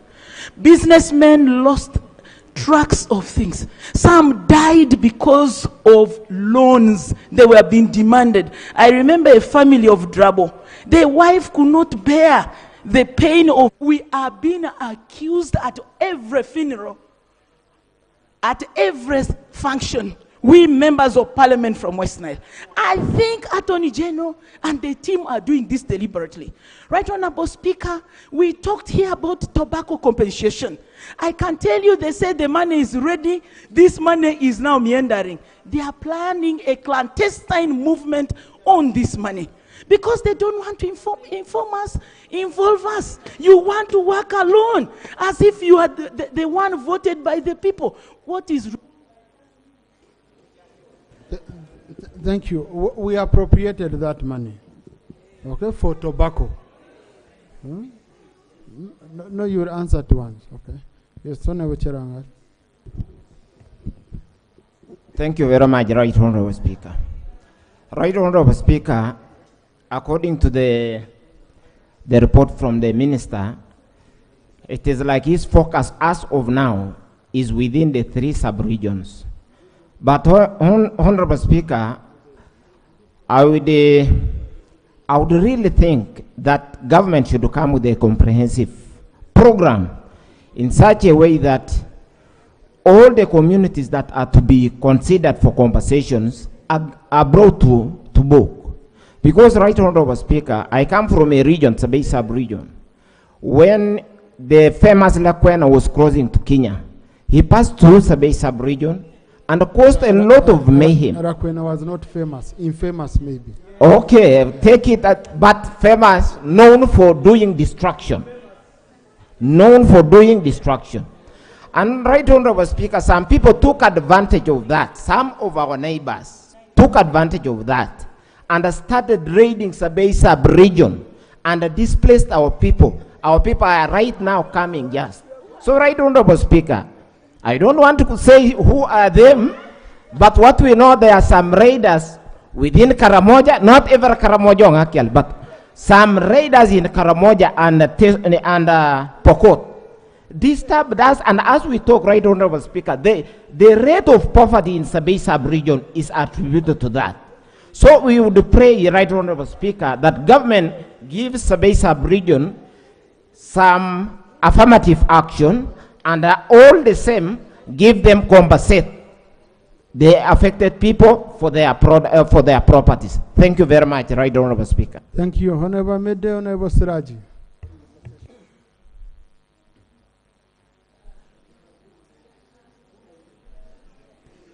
Thank you, Right Honorable Speaker.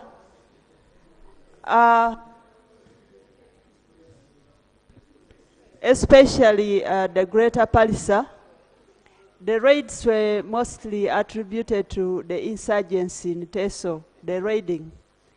People lost property, lost lives. My own home was also raided. And I can attest that life has never been the same in that place. That was the beginning of poverty. My question is, Honorable Minister, what do we tell the Bakedi? Secondly, the dissemination of information during verification is always poor. When you send a circular to the local government, it is at their discretion. It hardly trickles down to the people who actually were affected. And many people were left out. In the future, I implore you, let this information be in the print, in the media, to tell people about the verification exercise. Lastly, as of recent, there were people extorting money from the community. Some people have lost as much as 500,000, claiming to be working on behalf of the Teso War Claimants Association. What do you know about this group? Can it be regulated so that they stop extorting money from the community? Thank you. Thank you, Siraji. Thank you very much, Right Honorable Speaker. Right Honorable Speaker, when you take this issue of compensation, West Nile has been the sub-region which has been highly marginalized. When you take from 80, that was the time when the West Nileers were in a boost supporting NRM government in order to come to power. And sincerely, they did their work. That's why they are in Uganda now. So when you take, as far as their property, their houses, their cattle were concerned, they lost a lot. And there were some insurgencies, like the West Nile Bank Front, NRF2, UNRF2, and the Lord Resistance Army. All these ones tantamounted to West Nile losing a lot of asset. And yet none of these things that the West Nileers have lost have been compensated. And when compensation is mentioned like this, they have not been considered. From the effect of today, we really want to know where the West Nileers have been put in terms of compensation. If they are not to be compensated, the government will come categorically clear that you people of West Nile, you have nowhere to be compensated in terms of the property that you have lost, as far as these wars are concerned. So we need our right as... Thank you. His time had already ended. But I'll give you time, Honorable Mapinduzi, don't mind, okay? Yes. Honorable colleagues, I requested the clerk to verify for me information, contradicting information we got from the different members of parliament from Nakaseke, whereby Honorable Tamaguzi said for over 10 years the ambulance was not delivered. Honorable Sarah Najuma saying it was delivered for Semuto Health Center. And I said I'm going to request the clerk to verify for me so that we can have a clear record here Otherwise, it wouldn't be good for two MPs to give contradicting information. The ambulance for Sem to Harris crack has verified and given me the information. And this information is from the cow, Miss Sarah Nakarunji, the cow of Nakaseke. The ambulance for Sem to Harris Center 4 was delivered on 8th May 2018 by Madame Rusena Chobe on behalf of His Excellency the President of Uganda, and it was received by Dr. Richard Bernard Kaketo, the in charge of the Harris Center. Its registration number is UBD 149H. Now, on 3rd of December 2024, the ambulance was involved in an accident. It is currently undergoing assessment of the damage, and the district will approach Minister of Health for assistance with repairs once the assessment of the damages is completed. So what is very critical is the ambulance. The ambulance was delivered. Yeah. And I think the rope knew that it was delivered because he said it was in a garage at that time. The rope said it was in a garage. Now, if it wasn't delivered, how would it be in a garage? So, yes, but you can see the concern of Honorable Tamaguzi is they need services.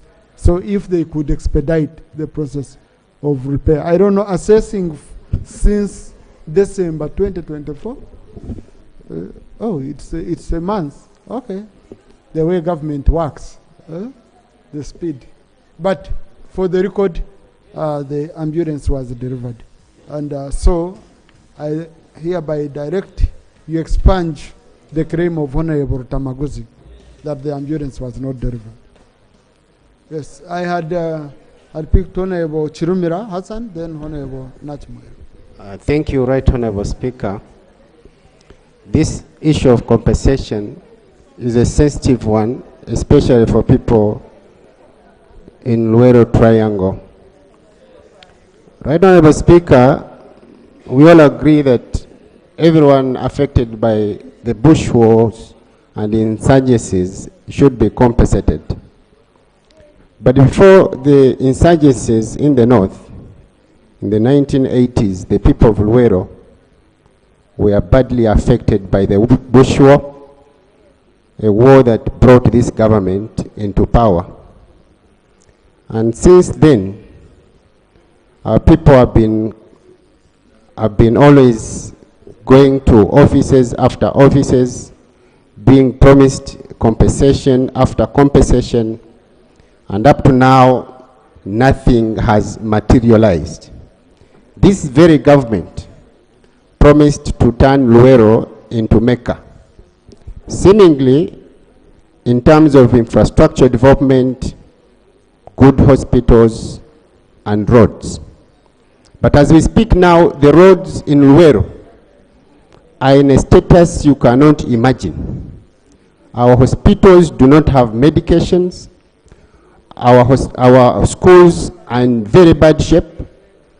And day after day, our people are suffering and waiting for the compensation from the government in terms of turning Luero as the maker of this country. Right Honorable Speaker, the poverty that is affecting the people of Luero right now is as a result of things that were lost during the bush war. Many people's businesses were destroyed. People that had cars, buses were burnt. Animals were taken into the bush to feed the people who were in the bush. And after the bush war, the government promised to compensate the people of Luero. Right Honorable Speaker, as we are talking about this general compensation across the country, we need to prioritize the people who were affected initially. I would much appreciate the government compensating the people of the north. But how will the people of Luero hear that the people of the north have been compensated, and yet them who suffered mostly for this government to come into power, there's no compensation coming through? Thank you, Right Honorable Speaker. Thank you. Honorable Christine. Right Honorable Speaker, I thank you for the opportunity. Honorable Speaker, The report should also be beefed with the compensation that we want. Right Honorable Speaker, in these wars, we suffer with the loss of life and the effects to the generation. And this effect to the generation affects education, affects the ownership to property like land, affects the health, and affects the entire welfare of our people. Right Honorable Speaker, when you look at the 10-point program that brought NRM into power, item number 6, because for us who come from Luero Triangle, have all the way been waiting for this to happen. They committed that they would restore and improve social services and rehabilitate war-ravaged areas. Right Honorable Speaker, as we talk now, we are not even in the list as Luero people.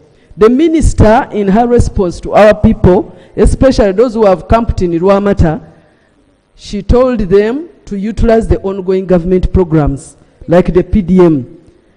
If we are not included in this list, Right Honorable Speaker, let's go by the number 6 of the 10-point program. Let's see the compensation in terms of, for example, state house bursaries. Can we see people from these war-ravaged areas benefiting more? Can we see more more populations of these people getting, benefiting from PDM? Can we receive tarmacked roads?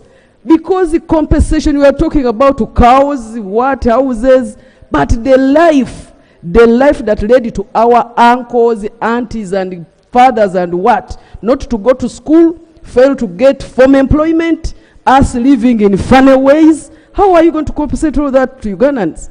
Let's just streamline this compensation in this line of the 10-point program.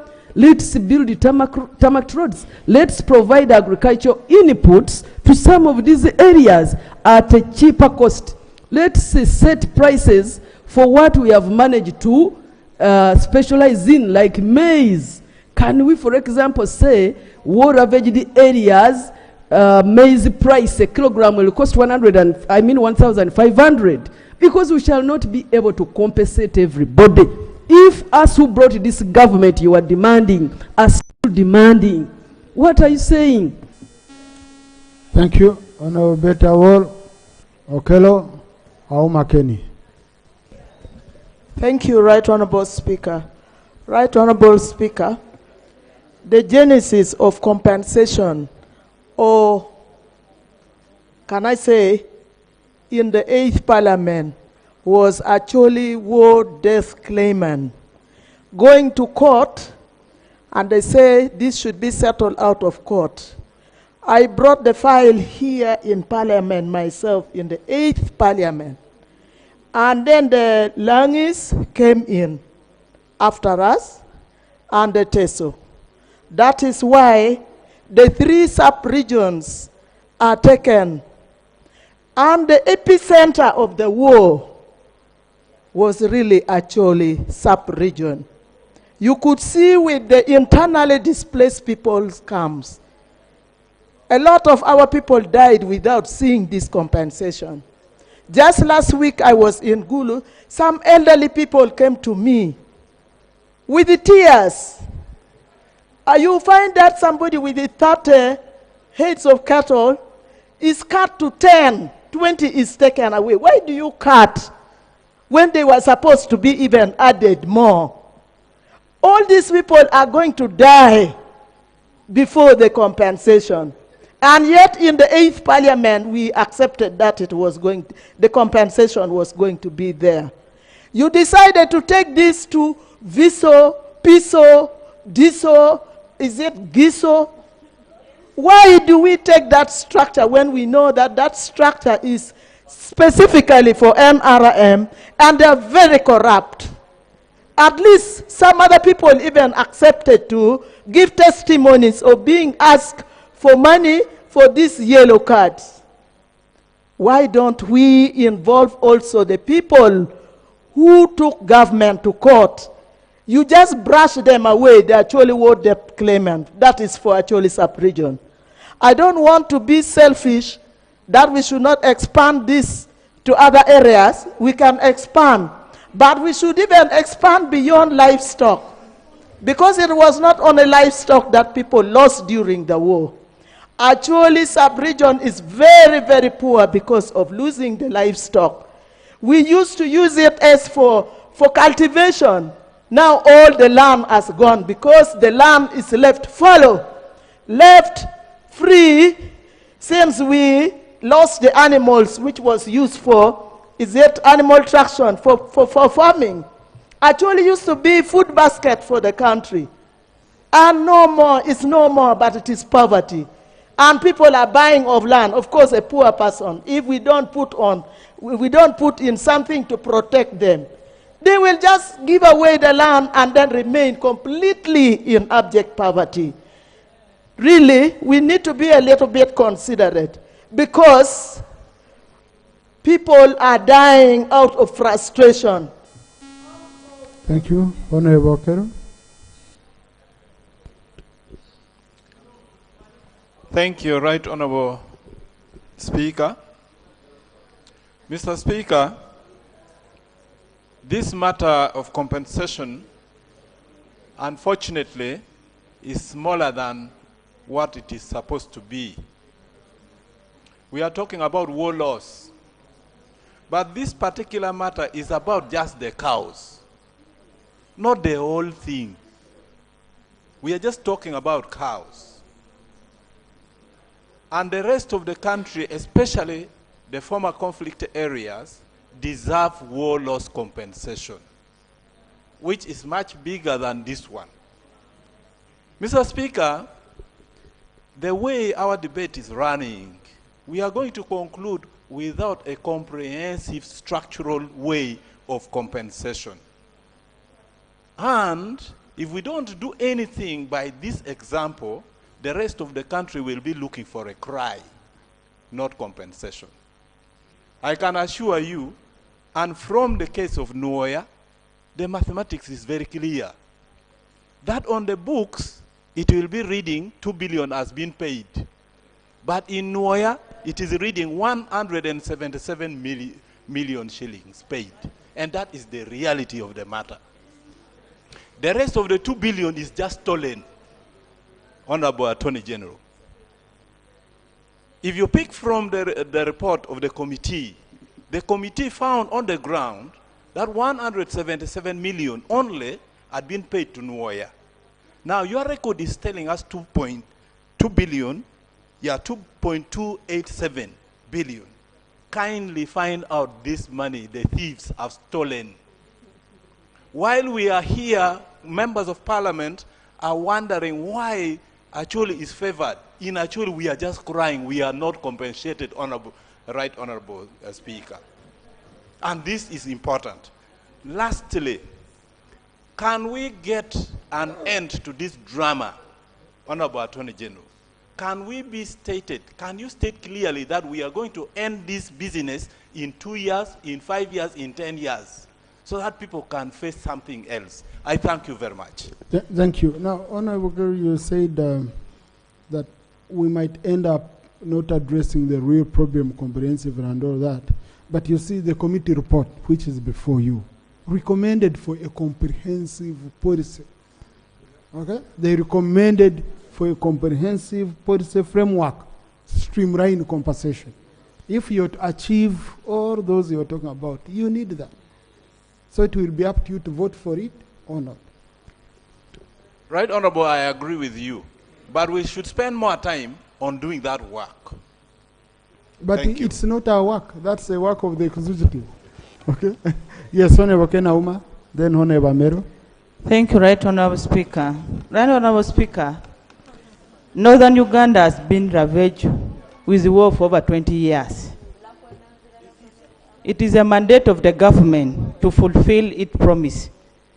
Government of Uganda promised to compensate the people of Northern Uganda, especially the people who have been ravaged with the war for over 20 years. In his statement, he stated that about 139.4 billion have been released to compensate the people who have been affected. If I may ask myself, who are these people being compensated? Because in Lango sub-region, there are people who have lost about 300 to 500 heads of cattle. But what has been compensated, somebody is getting like 1 or 2 cows only. Is that really compensation? Is that being fair to our people? Is this government really ready to compensate our people after suffering for over 20 years? And the level of poverty in Lango, Acholi, and Teso, and West Nile is alarming.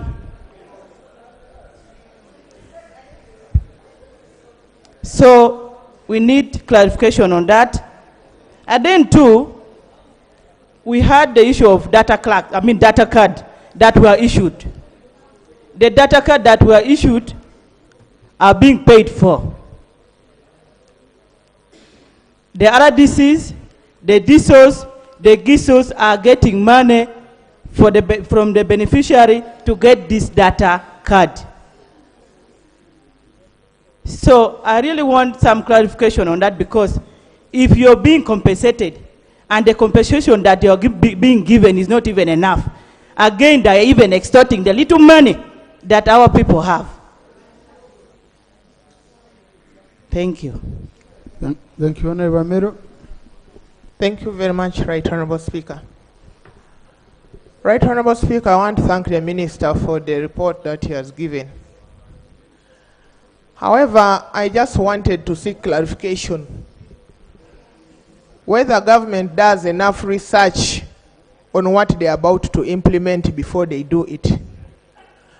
Right Honorable Speaker, as everybody is yearning for compensation to take place, Right Honorable Speaker, the process is not being handled the right way. First of all, when we saw people registering to be compensated, even those who were not born were registering. And that is a problem. It's a very big problem because the numbers increase and yet they had nothing. Right Honorable Speaker, apart from that, the money that people have spent in this registration, people keep moving up and down. However, I just wanted to seek clarification. What is the use of these ministries, the affirmative ministries, especially the one we have in northern Uganda, Teso, and other areas? Because when such things come which necessitate a lot of money, the center tags and holds onto that. The Ministry of Tesa Affairs would have taken lead in this and money be allocated to the Ministry of Tesa Affairs. It was all withdrawn and brought back to the center. If there are no ill intentions, why would it be from the center here, the Attorney General's office? We have a resident minister, Minister for Tesa Affairs, who should have handled, who should have led in the verification exercises and confirmed to them, and the money be released and they know who they are paying, other than just sending people from Kampala here who go and make allowances in the hotels and come back and do nothing. Right Honorable Speaker, even when they talked about compensation, how do you give someone who has spent over 30 years when they have lost property 1 cow? Couldn't they work out a formula where they could just look at every family now in the area and give something, then they start from there, other than deceiving us that they are compensating? We are tired of this. Thank you. And it is a way of stealing money. Thank you. Honorable Ngeso, Honorable Serura, Honorable Karanga. Thank you once more, Right Honorable Speaker. For the records, it was me in Gulu who stopped the Attorney General from continuing with the report because West Nile and Karamoja had not been included. Honorable, it was the speaker, not you. You don't have that okay. power. When you made the request. Okay. Yeah, okay. Right Honorable Speaker, I'm still continuing with my point about West Nile. And I want to bring in a unique case for the people of Pakwach, for the Jonam people. The other cases have been presented for West Nile very well. I want to thank my colleagues. But for the Jonam people, you know, most of our land is actually in Nwea district and also Amoro district. So every time that the government would have an operation against Lakwena, they would tell our people, first leave, we are doing an operation. And people will go to the other side of West Nile. And now what happened, which I'm saying is unique, is that as people moved the other side and the government continued with their operation, the land which is left, there would be some individuals who would be eyeing that land. And as we speak today, the Jonam people have been chased away from their land, and people are suffering because some individual from the operations against the rebels, from the operations, people took advantage, sold the land, and decided to grab the land from the Jonam people. I know that the issues are in court. We may not go far, but government needs to look at it. I am bringing it because it is also an aspect of compensation. If our people had not been moved because of the operations of the LRA, probably their land would not have been grabbed away. We have lost boats, we have lost canoes, we have lost fishing nets out of that. So I think we need to do a little more as a government. Thank you so much. Thank you, Honorable Serura. Thank you, Right Honorable Speaker. Right Honorable Speaker, I tasked the Attorney General himself to travel to those areas and address those people. Because as they were traveling there, his officials couldn't even continue to Gulu. Oh, you're a member of the committee? I just heard the Right Honorable Speaker. Sorry? So, Right Honorable No, Speaker. Are you a member of the committee? Honorable Karwanga. Thank you, Mr. Speaker. Mr. Speaker, my concerns are very few. From that report, Colleagues, I encourage you, if you're a member of the committee, you report yourself the way you did. Thank you, Mr. Speaker. Mr. Speaker, my concerns are very few. One, I wanted to understand whether it's possible for the Attorney General to get us a comparative advantage such that we can compare which group, which region has benefited more in these compensations. Secondly, is it possible for you to help us also get us the percentage that has been covered? Because when you look at a general issue as it is, it won't give us the clarity behind it or what exactly we want to understand as members. Secondly, Mr. Speaker, I don't know whether it's possible to change the format of the compensation, because for us on ground, we just hear from whispers. They just whispers to you that ABCD got money, ABCD was picked and was taken to a certain bank, was given a certain amount of money. I don't know whether the Attorney General is aware of that. Can they change the format of the way they are doing it? And lastly, Mr. Speaker, I understand there are a lot of complaints in the compensation side. But even when you look at northern Uganda and central region, we have a lot of challenges, even with the people that were given mandate. You remember what happened in the compensation over the cooperatives? All those issues were not settled, and we need to understand what went wrong. Thank you, Mr. Speaker. Thank you. Honorable Tom Isingoma. Thank you very much, Right Honorable Speaker. Right Honorable Speaker, when the NRA was withdrawing from Mubende 1985, after attacking Kabamba, it withdrew through the Kibale and the Hakomiro districts of Bunyoro sub-region. But when I hear people talking about sub-compensation all the time, I don't hear Bunyoro sub-region being mentioned. And I wonder why. Because there was a bitter war in this sub-region in those years of 1985 when the NRA was withdrawing from Kabanda, Kabanda, I think in Kabanda's constituents, Kasambia, you know. So we need to be considered, Right Honorable Speaker, and put on the list, Attorney General. We need to go on that list also, because our people suffered, we lost property, and it was really bad. Thank you, Right Honorable Speaker. Thank you, Mukono.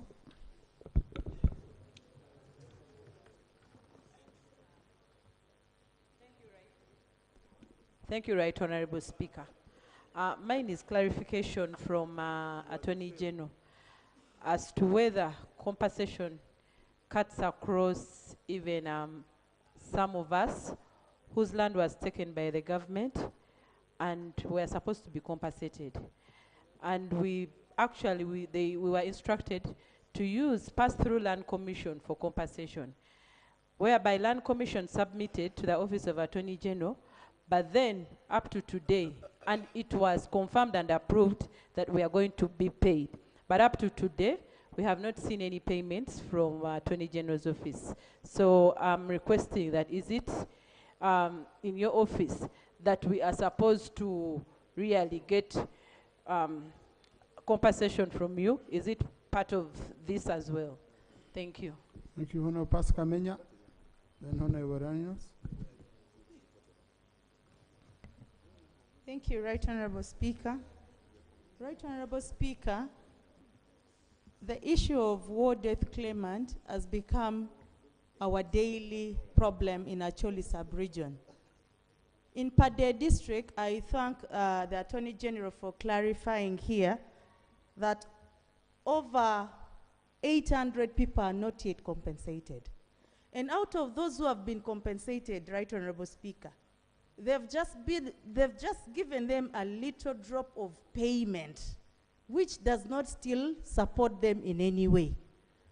Right Honorable Speaker, people have been put into a lot of overthinking concerning this money, because they said they are being paid 1 million per head of cow. But out of the 1 million, you find that someone is having over 30 heads of cow. But out of the 30 heads of the cow, someone is only paid 1 million, or even less than 1 million.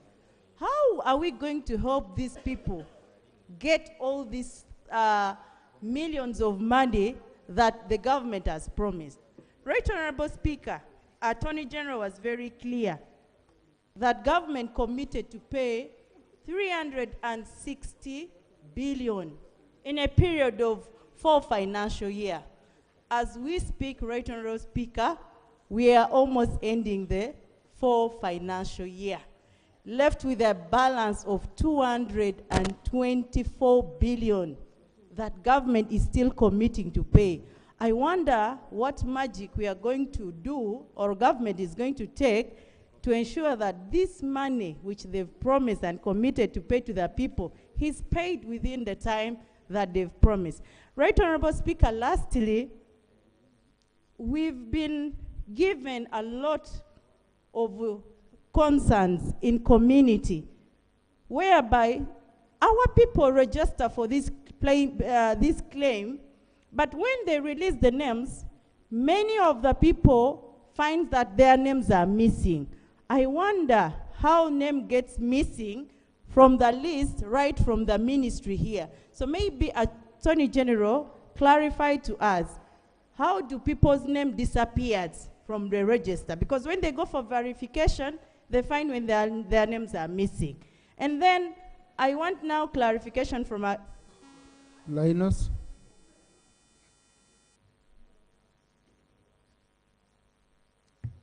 Thank you, Right Honorable Speaker. During the LRA war, very many individuals or communities from northern Uganda, Acholi region especially, and Lango plus Teso migrated to Chiriandongo district, especially in my constituency, Chibanda North, Karuma and Bioyali. Most of these communities or people lost their animals because they were displaced, and because of displacement, they migrated to Chiriandongo. Right Honorable Speaker, these people also lost their animals, the groups that settled in Chiriandongo. Unfortunately, the team from the Attorney General's office has never taken trouble visiting or interrogating these communities in Chibanda North. Through you, I implore the Attorney General's office to also send a team to Chiriandongo, especially areas of Karuma and Buyali, to come and have an interface with these communities so that they can also listen to them. And in case there's an opportunity of compensating some other time, they should also be considered. Thank you. Yeah, man. Honorable Mudimi, Honorable Mudimi, Honorable Chemaswet, Honorable Ababiku, Honorable Janet Abim. Thank you, Right Honorable Speaker. I also join colleagues to thank the committee for the report. Right Honorable Speaker and members, the issue of compensation started way back in 8th Parliament. And by then, Attorney General indicated that some areas, like Sebei and Bugisu, should be included way back. But I've heard the Attorney General Deputy saying they are yet to prepare cabinet memo. After 20 years, Deputy Attorney General, does the cabinet sit or is going to? Because that started some time back. This issue, some of us who are neighboring districts like Teso, the sub-region of Teso, once the Wananchi hears that funds have been given to those people, it becomes so difficult for us to explain. People say, "Bay here, even Bugisu here." We cannot, even we asked the president one time when he was, even recently when he was in Bugisu, he said the matter is going to be handled. But the Deputy Attorney General is talking about they are yet to prepare a cabinet memo. For the last 20 years, they are yet to present a cabinet memo. So we have to have a solution here to tell the people that for us, Eragon sub-region, we are waiting for a cabinet. That's a message you have to tell the people. Because we have been telling them, wait, government is trying to come out. But up to now, we don't see anything. And we are moving toward these elections. One of our colleagues here mentioned it one time, he lost because of compensation. The time we went back for re-election, they asked him, you said you are going to lobby for compensation of our animals. Where are they? He's not here. So we have to have a structured message which we take to the people behind. That for us, much as the other sub-regions have been handled, for us we are waiting for a cabinet memo. I want the Deputy Attorney General to be clear, such that I tell my people, such that we end the matter. Thank you. Thank you, Honorable Chemaswet. Thank you, Right Honorable Speaker. I would like to thank the committee for the report. Right Honorable Speaker, this is an emotive matter. Me, myself, I'm a victim of this. We suffered. We suffered because of cattle raiding. We suffered because of the activities of Lakwena. This is an emotive question. And our hearts are bleeding. Our people have really suffered. And now they are resettling. They are asking, when shall we be compensated by government? Not only on the question of cattle, but on the collapsed institutions of government, schools, health centers, roads, name them. We have suffered. In 1987, let me give you a story. In 1987, the government by that time said, we have now captured power and civilians should hand over the guns. You remember very well. And Honorable, I don't want interference. I said this is an emotive question. Now, so government said, let people hand over guns in 1987. They handed over the guns. The government of Obote by that time had recruited militias among the civilians who were protecting their property. But when NRM came in, it said, we are now free of this. People handed over guns. The following day, raids occurred. Over 50 kraals were raided. Over 50. Over 50 kraals of over 200 cows in Soi. And the honorable members would take it as a joke. This is the truth. If you are to go to Serere right now, go to Bugiri, go to Soroti, go to Bukedea, those Sabines are there. Those who survived with their cows, on the way as they were moving, the cows were confiscated by the security forces again. And they were taken. Their names are appearing now in the compensation lists of TESO. But the names Che are not again compensated in TESO. This is where the problem is. Now, how do we really manage this situation? Attorney General, you say Sebei is not part of your mandate. Do you need a law for it? Do you need a law? We appreciate the fact that you have talked about the issues to do with Acholi. Yes, very right. They suffered. Acholi, they suffered. Teso, they suffered. Equally, other sub-regions suffered. The way members have raised concerns. We are talking about equity in terms of distribution of resources in this country. If we have regional referral hospitals, then we would be happy. If we have leisure center force, we would be happy. If we have ambulances, we would be so happy. Because that is the process of compensation of resources and equity in this country. Thank you so much. Thank you. Honorable Babiku. Thank you, Right Honourable Speaker, for the opportunity. Right Honourable Speaker and colleagues, I am concerned about lack of time period for compensating the victims. In my culture, when somebody dies, specific period of time is set to handle all matters in relation to that person, so that the affected members of the community will begin a new life.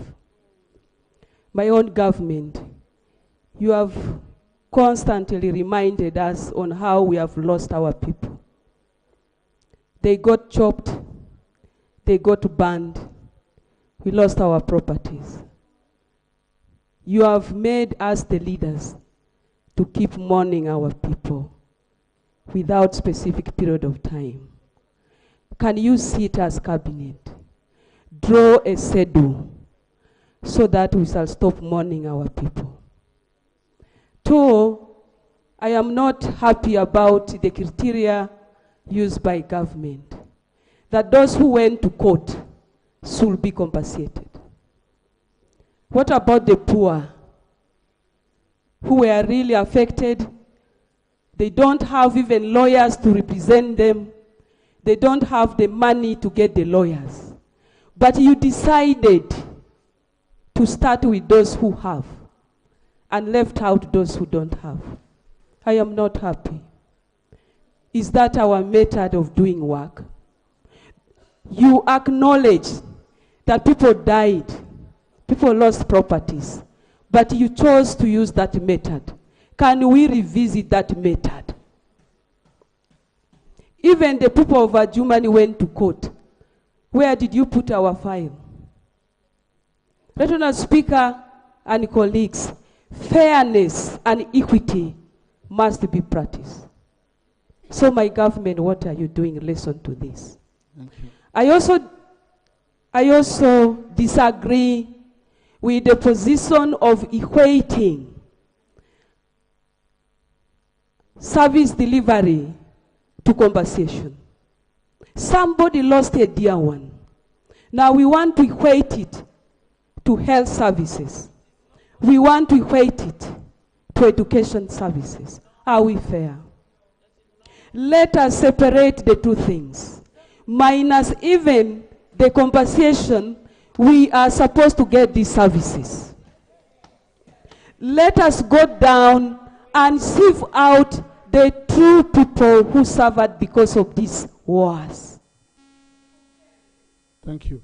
Now, I think what Honorable Charles had raised, Ari, in terms of the figures, okay? The figures from the Attorney General, then the figures on the ground, which is the commit phone, and also the issue of those who went to court. Because some colleagues have talked to me that most of the money even went to the lawyers. Huh? In fact, for those who went to court, they might be even in more trouble because they were desperate. Most of them were desperate. They were just made to sign. You don't know whether you will ever get anything.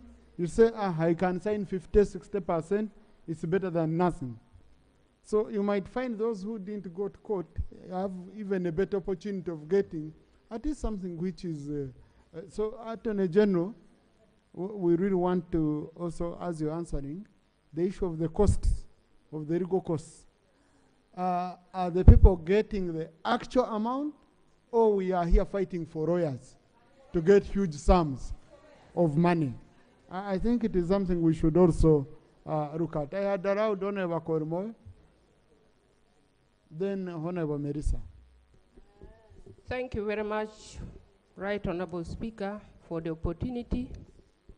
And I also want to thank the committee for the good report that they produced, and also the Attorney General for his response.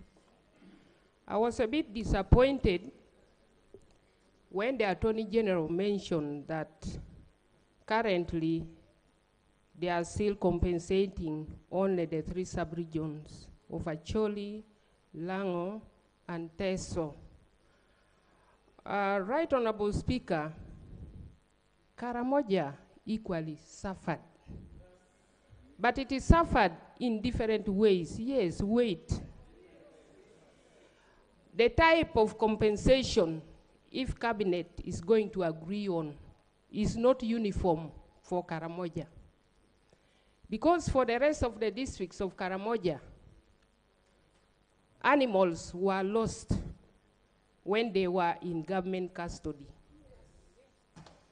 But for the case of Abim, just like Acholi, Lango, and Teso, they suffered the same fate. So the compensation for a district like Abim should be the type of Acholi. Because Kony also attacked Abim. Actually, that was the district that was attacked by Kony. They wanted medical supplies from Morolem Health Center 3, and they got it. And they came when they were too tough. We lost animals, many homes were burnt, and they had a very tough lady commander by the names of Aol, Major Aol, not related to the Aol we are seeing here. So, Honorable Attorney General, when you are making arrangements to make compensation, I agree with the report of the committee that it should be comprehensive and there should be fairness. And I want you also to use the weaknesses that has already been pointed out by colleagues to make things better for the compensation arrangements that is going to be done. Otherwise, you need to expedite the process, because recently when the president visited Abim, the first thing that he was asked was compensation. Compensation of those who lost their animals, and all of us lost. When you see the settlement in Abim, they don't like staying like that, but it was due to insurgency. There was a time the district was reduced to Abim Hospital. Thank you. Now, Honorable Chairman Sweat, you made a very emotional submission, but I just wanted to cross-check one thing with you, which I had noted here for clarification purposes, so that our answer can be very clear. You know, it's used for research and all that. You said 200 cows in 50 kraals. Okay? So that would mean each kraal had 4 cows. So I just wanted to know whether that's what you meant, or whether you meant that each kraal had 200 cows. So that our answer. I said, Right Honorable Speaker, thank you for that. Over 50 kraals were raided, each having an average of 200 heads of cattle. Thank you. Because what you had said is different. That's why I wanted the record to be cleared. Hansard is going to clear it. Honorable Melissa, then Honorable Nzima. Thank you so much, Right Honorable Speaker, for this opportunity.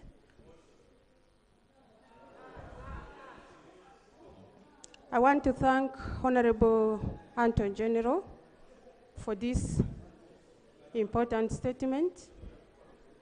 Members, I appreciate the issue of regional balance, and the Honorable Attorney General has clarified to the House into detail the number of war claimants and those who really qualified to be compensated, and he has gone ahead to give us the figures.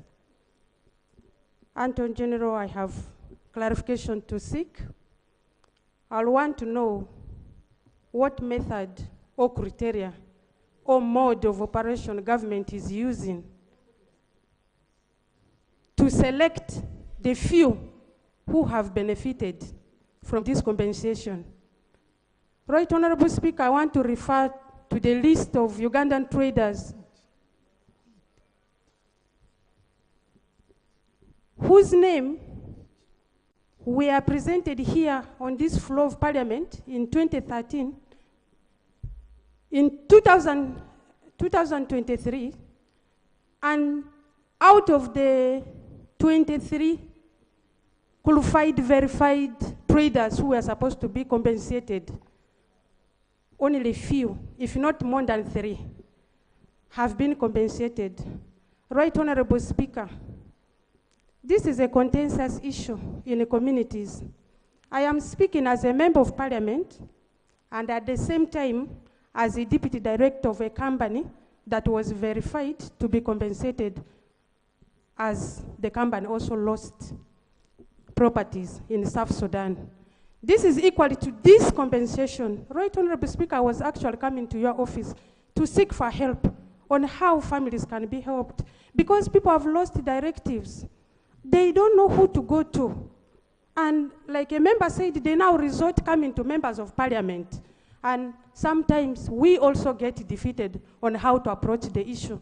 I therefore implore our Honorable Attorney General to give people clear directives on how to proceed with the follow-up, or else a meeting can be caused for all the beneficiaries or people who are supposed to be compensated, so that information can flow equally and uniformly. Thank you so much. Thank you. Now, for correction of the record, okay? We never passed a list here for compensation. Just for correction of the record. These were people who supplied in South Sudan, were demanding their money, okay? And government of Uganda agreed with the government of South Sudan that it is going to loan it money, pay, and then government of South Sudan will pay back to government of Uganda. So it wasn't compensation. That's why there was verification of your supplies, and government of South Sudan had to approve that indeed you supplied them and you're demanding money. That's number one. And I agree with you, because we agreed with the minister here for finance that we should expedite the process of the 23 whom we looked into. So that the process which was now remaining was verification by government of South Sudan, because here we had done the job. Now, His Excellency the President asked me to go to South Sudan, and I went with Honorable Matiaka Saija, and we met with the Minister of Finance and the Speaker of South Sudan. That's last year. And in that meeting, we agreed that a joint verification team for final verification is going to be done. The verification committee. Up to now, it's not in place. And there is no way now government of Uganda can come and say we pay when government of South Sudan has not confirmed the number. That's number one. But number two, issued a sovereign guarantee to government of Uganda that this is a sovereign debt to you, we shall repay it, even if it takes how many years.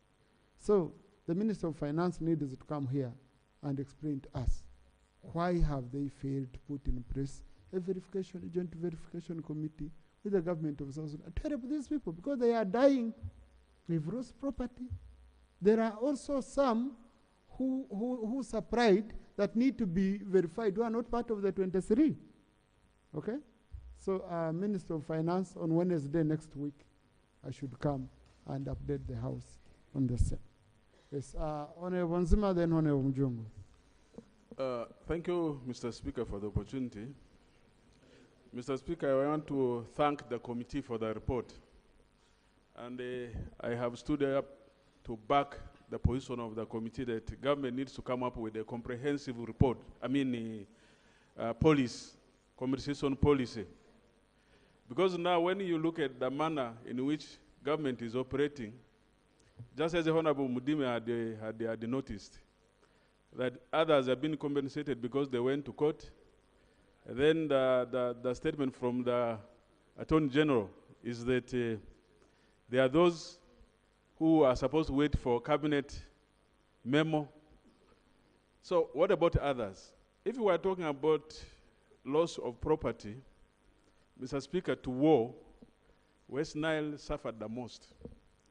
Actually, in 1980, during the Liberation War, when they were chasing Idi Amin, the whole of West Nile was razed to dust.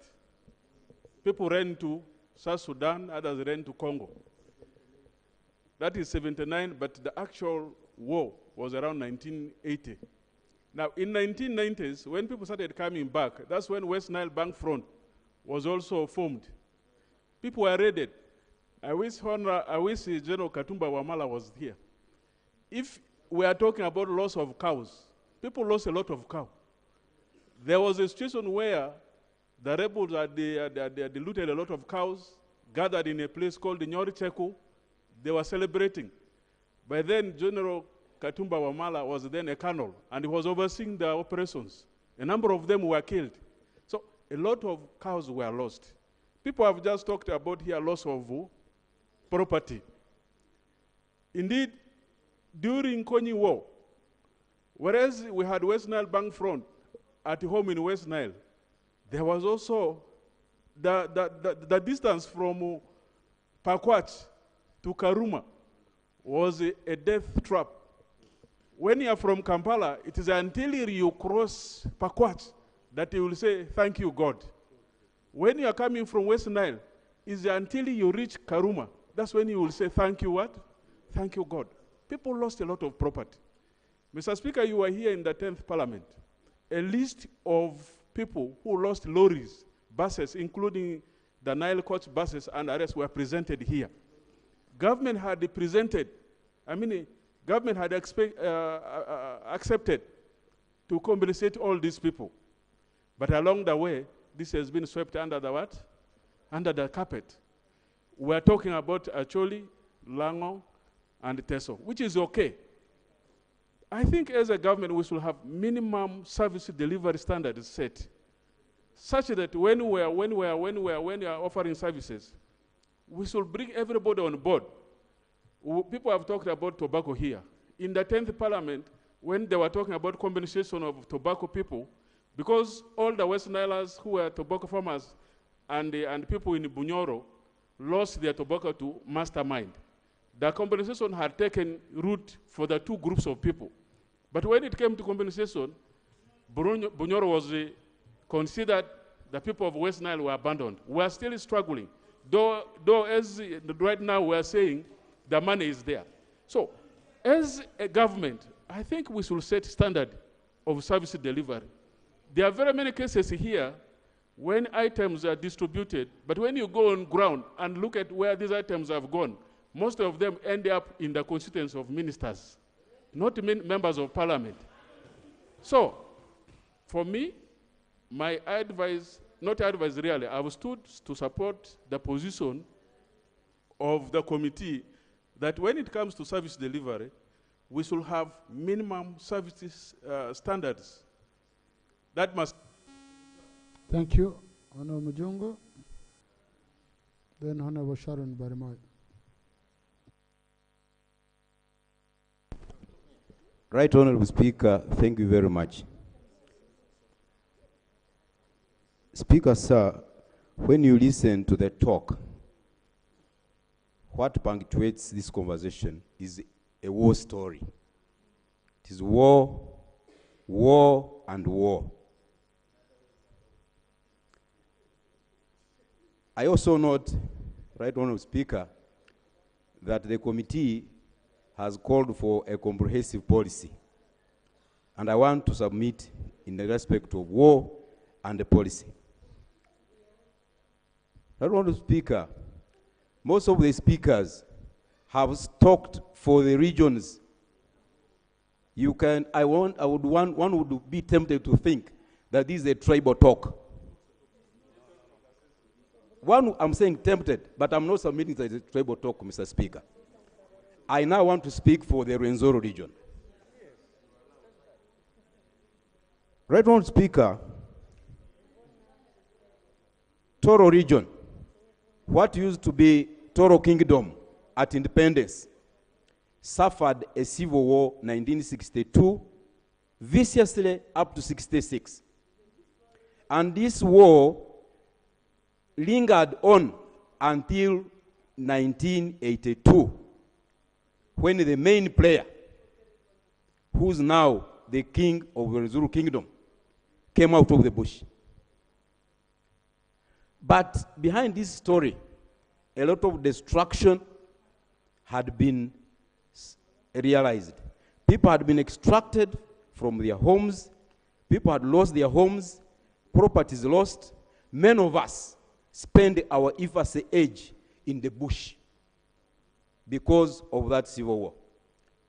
Many of the Konzo community, Right Honorable Speaker, you see in Uganda, are a result of that civil war. Right Honorable Speaker, 1996, there was an outbreak of ADF. The story is long. ADF came on the footsteps of Nalu. And Right Honorable Speaker, you have also heard of other wars. Mr. Speaker, I agree with the speakers that we need a comprehensive policy. But Mr. Speaker, I realize that maybe the Attorney General has not made good research. This government in 2009 passed the National Transitional Justice Policy. This policy offers a glimmer of hope to the victims of both the past and recent conflicts in the quest for justice. Right Honorable Speaker, this policy focuses on 5 areas, and these are formal justice, transitional justice, nation building, reconciliation, amnesty, and reparations. Right Honorable Speaker, I want to think that the issue of compensation falls under reparations. And I want to recommend, Right Honorable Speaker, that the Attorney General should go back, build on this policy, produce a comprehensive policy we in the financial world, we talk of a cutoff. When we talk of compensation, where do we start from? I submit that we go at independence to date, so that we stop this back and forward push of saying, my region, and then that policy would guide discussion and compensation processes in this country. Right, Honourable Speaker, I submit. Thank you, Honourable Balimoy. Thank you, Right Honourable Speaker. Right Honourable Speaker, when we talk about the issue of compensation, every time I think about it and we talk about it, my heart bleeds. I want to speak for the whole nation, but in particular, let me speak for Acholi sub-region, because we are the ones who suffered most during the LRA war. Right Honourable Speaker, government was taken to court. Government accepted out-of-court settlement, but the government is not walking the talk. Right Honourable Speaker, we are closing to electioneering period, and our electorates already started asking questions. Compensation has been done. I want to appreciate the government for that, but it's not being done in the right way or in phases that it ought to be done. Government accepted 1 million shilling for each cow as a compensation for 1 million shilling for each cattle. But, Right Honourable Speaker, to my disappointment, people are getting 300,000, 500,000, 200,000. That is kilos of meat, if I may use that word. And my people are crying and saying, is the government trying to undermine them or what? Right Honourable Speaker, Attorney General should please write to this House and clarify on that. For those who have already got fraction of a cow, I call it a fraction of a cow because in kilos, is the remaining balance of 1 million shilling that should tantamount to a cow going to be paid? And secondly, for how long are we going to keep waiting? I would say I know every part of this nation has its compensation that they're claiming from the government, but let us handle case by case. Acholi region suffered so much, followed by Lango and Teso. Right Honourable Speaker, when electioneering time comes, Attorney General's office goes to the ground and start telling people, we are going to pay you, please check your names, activate your accounts. People do all that. But at the end of the day, nothing comes. Before you know, they will tell the claimants that money entered into your account, but it bounced back because the account was not active. There are so many stories. As a leader, I almost don't have what to say to my people. Through you, Right Honourable Speaker, may the Attorney General please clarify on this today, so that when I go back home, or when I get a phone call, as I often get, have a permanent answer to this, because we are not going. Thank you, Honourable Azza, Honourable Rinda. Thank you very much, Right Honourable Speaker, for the opportunity. Right Honourable Speaker, if we may recall, in the year 2014, 20 members of parliament had visited the border points between Sudan and Uganda, where 9 members of parliament were arrested and detained because they had gone on a fact-finding mission where there was an issue of border conflict, where there was issue of boundary conflict, and where people were displaced, people were fighting, quarreling, and so on and so forth. And the issue resulted into raiding of cattle, displacement of people in places like Lefori sub-county, Meto sub-county, as well as Moyo sub-county. Mr. Speaker, in 2018, there was also another cattle raid from people from Sudan who came and grabbed over 1,000 cows from a place called Padiga, that is in Meto sub-county, where even a whole general, that is General Muhozi, but that he was the CDF, who had gone to go and check on what had happened. In fact, he confirmed that really, truly, cows were raided from that place, and promises were made. Promises were made to the effect that there will be compensation, and up to now, the people in Padiga have not been compensated. So if you consider the issue related to cattle raids in the Moyo sub-county, Metu sub-county, and as well as Lefori sub-county, really there's need for compensation of the people, because that is the livelihood of the people. Thank you very much. Thank you, Honorable Linda. Thank you, Mr. Speaker. I want to add on what Honorable Mujungu has just said about Rwenzori sub-region, which was also greatly affected by the ADF war. In 2023, I raised the issue of the Kichwamba students who were burnt to ashes, and up to now, there is no ray of hope that the parents will ever be given anything in compensation to the death of their students. Much as we appreciate government has tried to rebuild the technical institute, but the students who got burnt, the students who were hurt, up to today, they've never been compensated. My prayer is to the Attorney General, because some of the students who are affected also come from your constituency. Please, when you're trying to verify and getting a list of people to be supported, and please let Rwenzori region also be considered. Thank you. Thank you, Honorable Taringaya. Honorable Kamatenet. Thank you, Right Honorable Speaker, for the opportunity. I want to build on Honorable Mujungu's submission. Earlier, Honorable Fox Odoi had talked of policy, and Honorable Mujungu has brought it out, the 2009 policy. And then he has also raised the issue of cutoff. In 1979, Mbarara town, now Mbarara city, was razed to the ground. Masaka,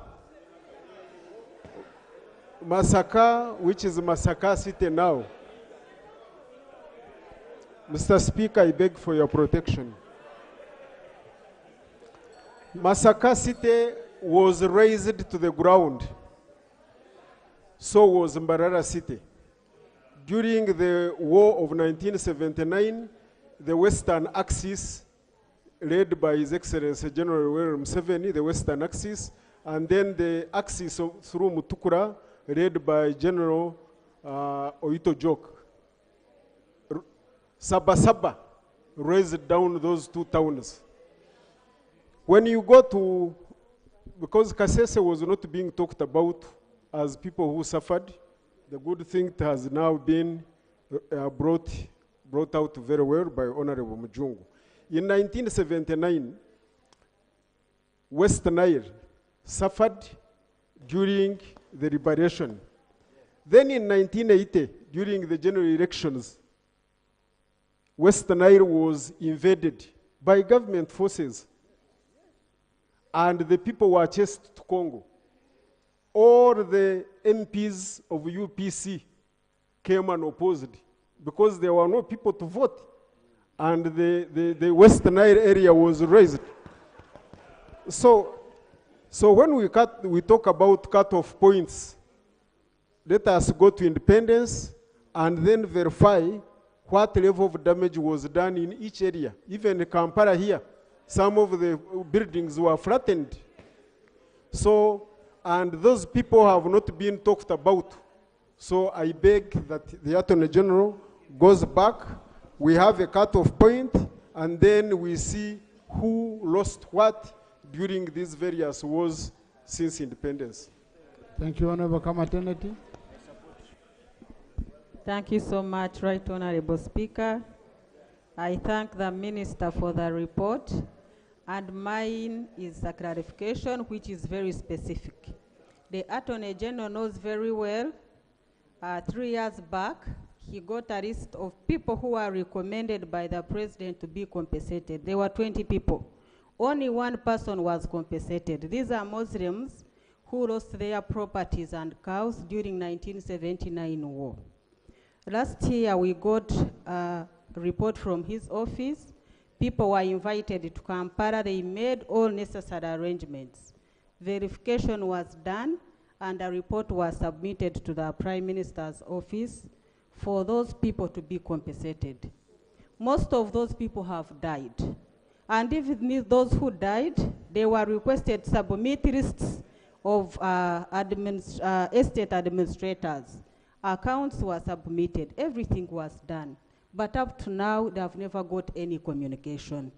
When you see this report, he says he's talking about the regions he has mentioned. Should we tell these people they are not going to be compensated?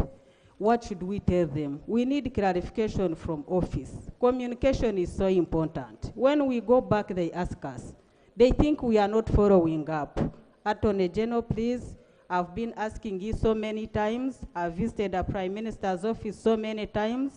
I really request you to give us clear communication.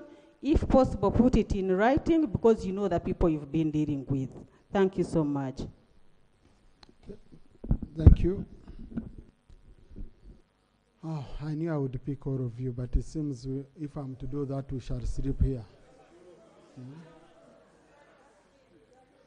Honorable Kwizera, Honorable Kasbat, Honorable Pendi. Let me try to pick each one of you. Right, but Honorable. let's try to use a few minutes so that colleagues, there are some words that must be clarified by the Attorney General, because when you are talking about compensation, the Attorney General should be talking about compensation or payment of ex gratia, because compensation, is it on validation or in kind?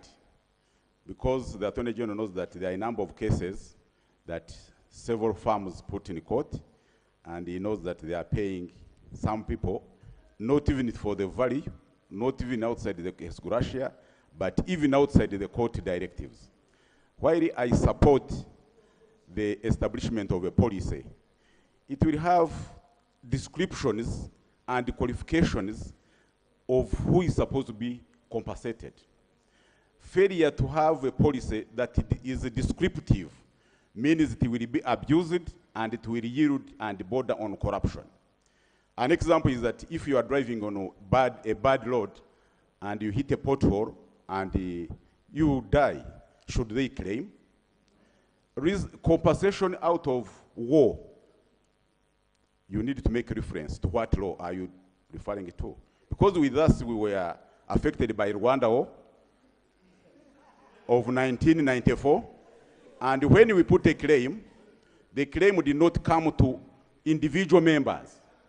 The European Union, together with government, did it in kind. That's how we got Chisoro Airport. So government can compensate in kind. Do you have an airport? We have an airport, right, Honorable. Is it an airport? It is an airport, yes. It is an airport. It is an airport. We get 6 flights every day. That's Honorable, for the record, Kisoro, you have an aero, I think. I will prove that it is an airport. So what I'm trying to say is that, Attorney General, can we compensate people even who were fighting for independence, who were fighting for liberation? We must have a cutoff point. So the earlier you bring the policy, the better. I would suggest that no compensations should be made until the policy is in place.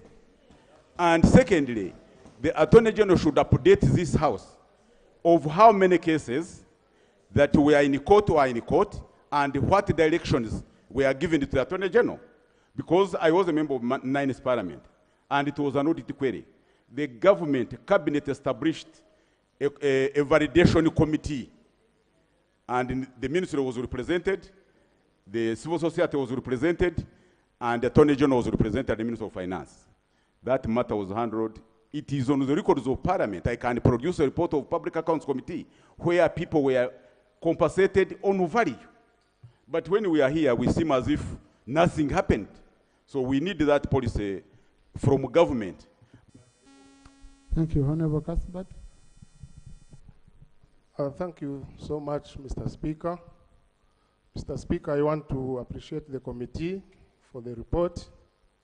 And in specific terms, I want to agree that we need a comprehensive compensation policy, because, right, Honorable Speaker, probably that way we shall address all areas.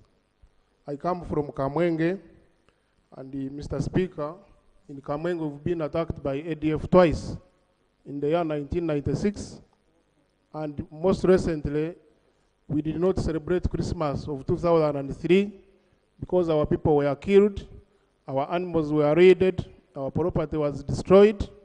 However, Right Honorable Speaker, we didn't even have a single government official coming to comfort the people of Kamwenge.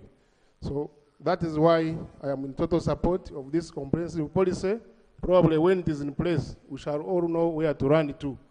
And the Right Honorable Speaker, I've seen conflicting figures in the committee report and also in the minister's report.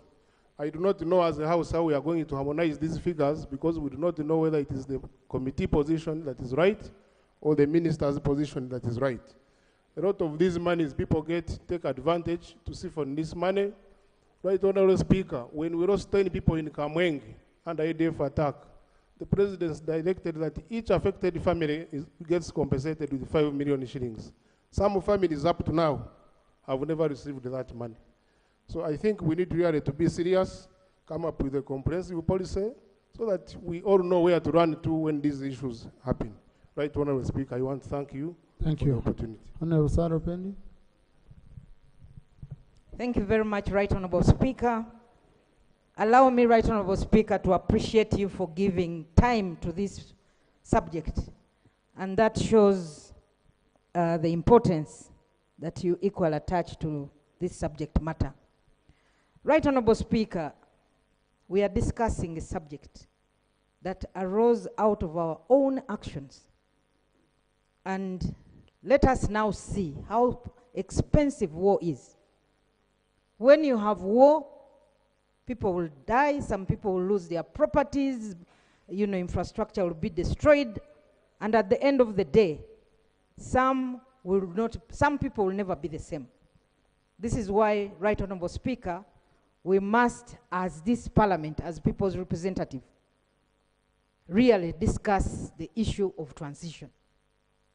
Because at some point, we shall have another leader in this country. We cannot shy away from that subject, Right Honorable Speaker. So, Right Honorable Speaker, this issue of compensation, in 2013, His Excellency the President directed me. He had received a list of people from my own district. And Right Honorable Speaker, I just want to inform the House that we have a challenge because I moved to all the areas where Alice Lakwena, who was leading her team, actually passed. And during the verification process, the people who were affected themselves would tell you this one is a young person. He was not there at that time. So at the end of the day, you can clearly see that we have genuine people who lost their property, people who lost their lives, people who lost animals. But we have people who have been added, and these are the people who are making the entire thing very expensive. This is where the challenge is, because we were able to reduce the number of people. Even sub-counties where Alice Lakwena did not reach were included, including my people from my village. And yet I don't remember Alice Lakwena actually coming to my village. So it is a challenge. Let us sympathize with the Attorney General. And I'm saying this because, Right Honorable Speaker, there was a cabinet subcommittee of 5 members of a cabinet, and I happened to be among the 5. And what came through in studying what was going on, after the court ruling, there were about over 200 claimants on that list. Attorney General, on going to the ground to verify, if I can remember the figures, it was about 92,000 who were genuine claimants. So, Right Honorable Speaker, while we talk about this matter, we must also be aware that some people, some of them politicians, have taken advantage of this exercise, and it is now a project. It's actually an open pit where now people feel anybody can get the money. And we had almost, I don't know what happened to this decision, Right Honorable Speaker, because the last meeting over this matter, was held in 2021. I remember, I left cabinet then. Let's have it's more of ex gratia, because what we are compensating even now is based on what somebody is saying, but not what it may be the truth or not the truth. So we had said, let's have a flat figure and give everyone a flat figure. If it is 2 million, if it is 3 million, then let it be so. Thank you. Honorable Itungo, Honorable Angura. Angura. Then Phyllis. Thank you very much, Right Honorable Speaker. And I want to thank you for giving opportunity to almost all the members here to say something about compensation and war-related aspects. I want to thank the Attorney General and the committee for the report. When this matter came up in Gulu, you will recall that many of us, whereas Honorable Sarah has said that in her district, where I also come from in Tororo, not all families were affected by Lakwena. I think we are not talking about Lakwena alone. For me, who represents a border constituency, yes, for me who represents a border constituency, which became a corridor of movement to those who were fleeing to Kenya, and also those who settled in the nearby district of Kenya to Uganda, were benefiting from raiding in Uganda for purposes of surviving the other side, because they could not raid the Kenyans. So they kept raiding on this side. So I have moved to the Attorney General's office several times. He's aware. I have presented there lists of those along the borderline, for Sobote back and so on, and many other groups. All these people were just living. If Honorable Chweru was to be here, he has time and again, whenever he's in Tororo, talked about their movement, the coordination, the areas that that were affected, the areas that lost, that benefited them. He has always been very frank. He has been very frank, and he has enumerated this.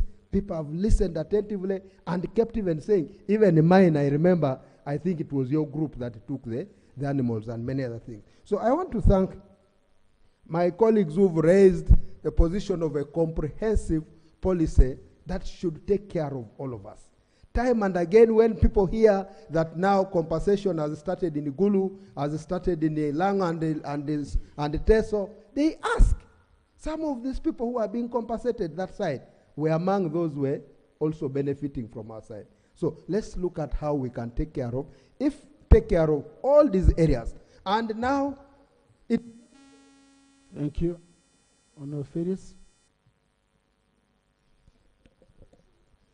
Thank you, Right Honorable Speaker, for giving me this opportunity.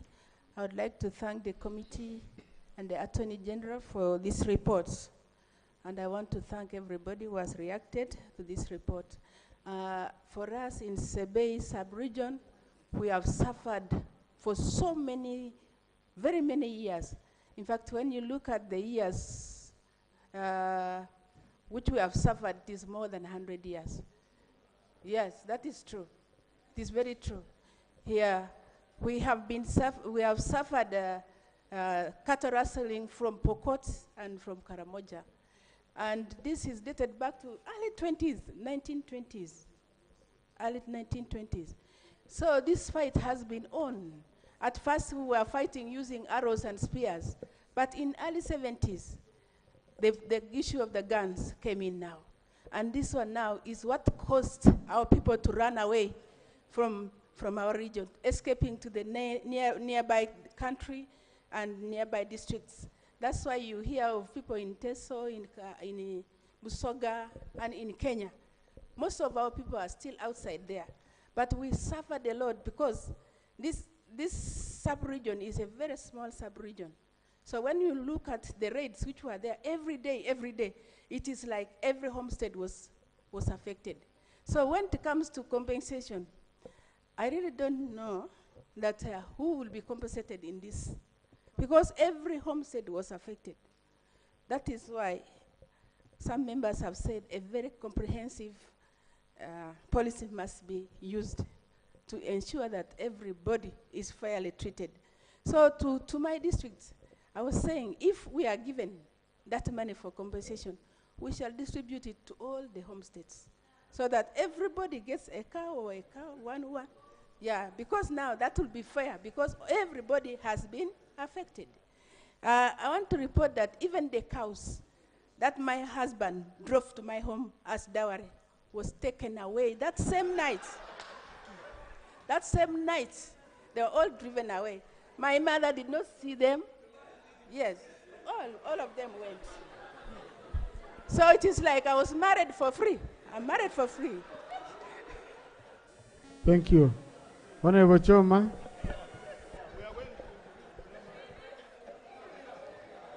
Thank you, Right Honorable Speaker. Honorable Phyllis, I'll give a cow to your mother. At least she gets something. You know, yeah. Yes.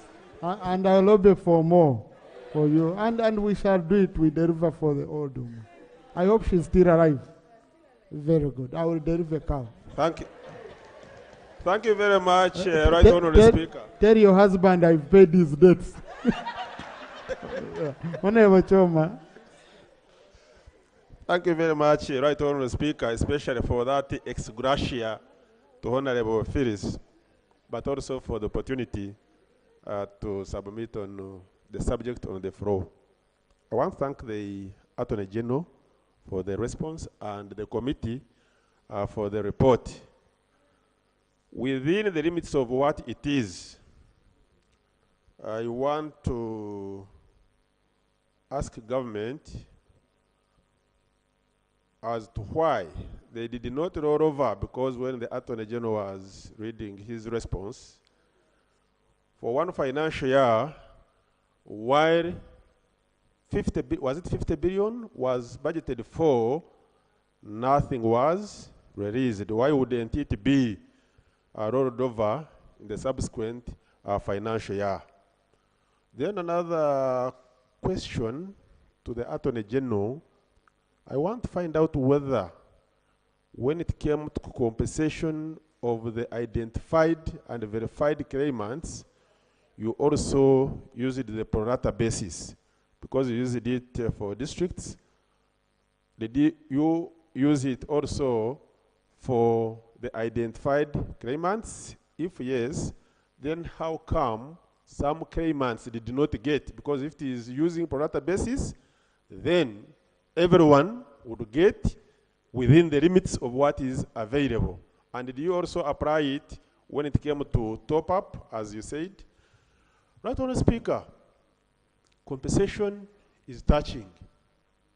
Senior Honorable Fox said it is actually what we are discussing is ex gratia. Then I support the committee that we need a comprehensive policy to that effect.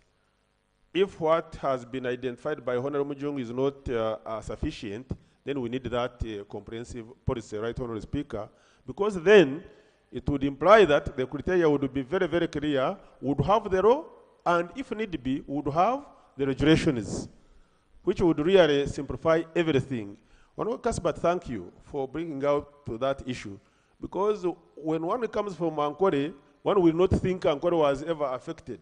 Honorable Basil raised the issues here. When we were young, I am sure, Right Honorable Speaker, you remember, Mbarara was in Tatas. Then there was that group called Anyanyas. Mbarara, you would not go there. It was put down.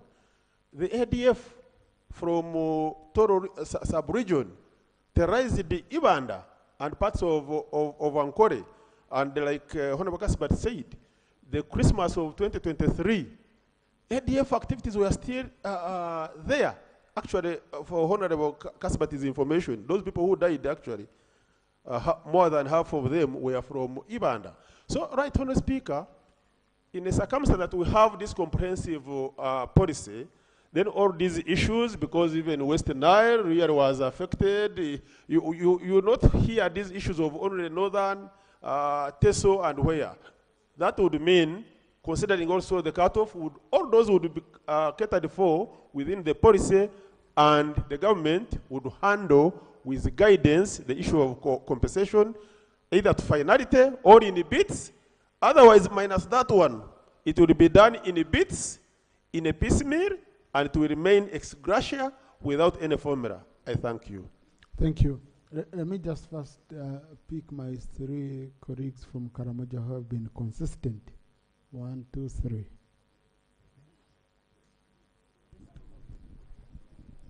Right, Honorable Speaker. I was here when Honorable Sylvia submitted, and when she did, the members laughed.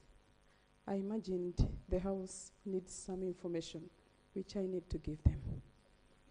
Not everyone in Karamoja is or was a raider. That's the information that must sink in. Now, in 2006, when government launched a disarmament exercise in Karamoja, our people were told, those of you who have your guns, bring. And then they asked, how do we protect our livestock? And government said, bring the gun and also bring your livestock to a government-protected kraal. Our people did that. The people of Napak, the Bokora people whom I represent here, were the first to hand over their guns. They handed over their guns and submitted their cows to a protected kraal.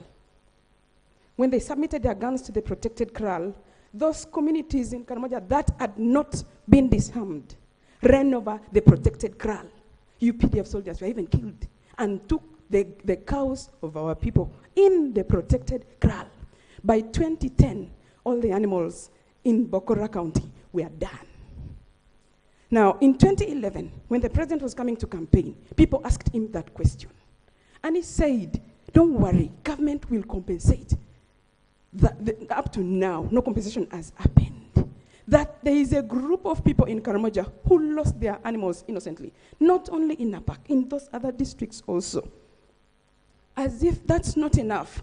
Every year towards election, they heave to election, December of the last year to election, the Ministry of Justice and Constitutional Affairs writes to our district cows, asking them to send lists of people who deserve compensation. And it's done. In the last election in 2020, December 2020, the list was again compiled. And nothing happens after the list is compiled.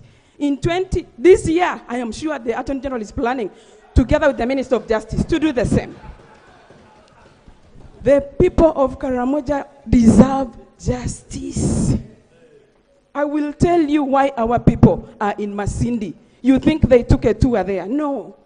In 1978, the government abandoned an armory in Moroto Barracks. The criminal elements went to the armory and came and ransacked everywhere in our community. Our people ran to Masindi. They are there up to now. There is a community that speaks Nyakarmojong only. They have never returned home. It's not for tourism. It's because of that criminality. So when I see compensation being discussed and Uganda is thinking that Karamojongs compensated themselves, that is unfair. We do not have the facts. That's why you were laughing when Honorable Sylvia submitted. Yes, there was civil war in this country. It did not happen in only small parts. It happened everywhere in the country. If you want to talk about civil war, my father's village was burnt down 3 times consecutively. Every government that comes must burn it first. We have never been compensated. We have not even asked for it. So if we are thinking about compensating for political victims who suffered the political crisis, civil war arising from political change, it should cover the whole country. Every part of Uganda suffered. So that policy, I'm interested in that policy. In fact, I would recommend that the Attorney General, the Ministry of Justice, makes a consultative process for developing that policy. I am sure you will not think about it alone. You need our input into that policy to help the country. I submit. Thank you. Honorable. Thank you, Right Honorable Speaker. First of all, I want to concur with the submission of Honorable Faith. Because when they mentioned about Karamoja, it appeared like Karamoja was not in Uganda. That the Karamojons were not people like other people in Uganda. However, Right Honorable Speaker, this subject matter is very heavy and loaded. You can see the impact the war does to the people of this country, because there is no region which has not spoken about compensation. We started with livestock compensation. And the submissions, I suppose, should have made the Attorney General confused. He is even now wondering on where to start from. He was in Teso, Acholi, and Lango. Now the whole region has submitted and brought out the challenges brought by war. Attorney General, where are you going to start from now?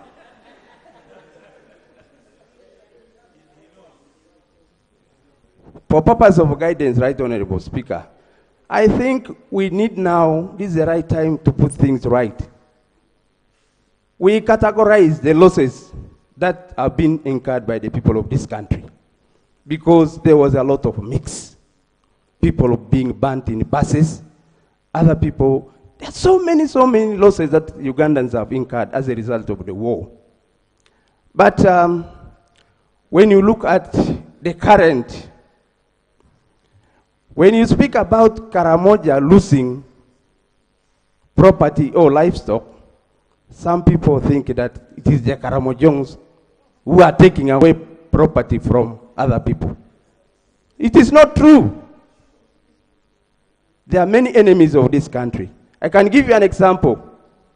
Even our army, during the disarmament process, we lost livestock in protected kraals. Where did they go? Where did those animals go? The animals of the innocent people. And those people deserve to be compensated by government. So, Right Honorable Speaker, my prayer is that when will this policy we are talking about come out to guide Ugandans on this subject matter of compensation? Thank you very much. Thank you.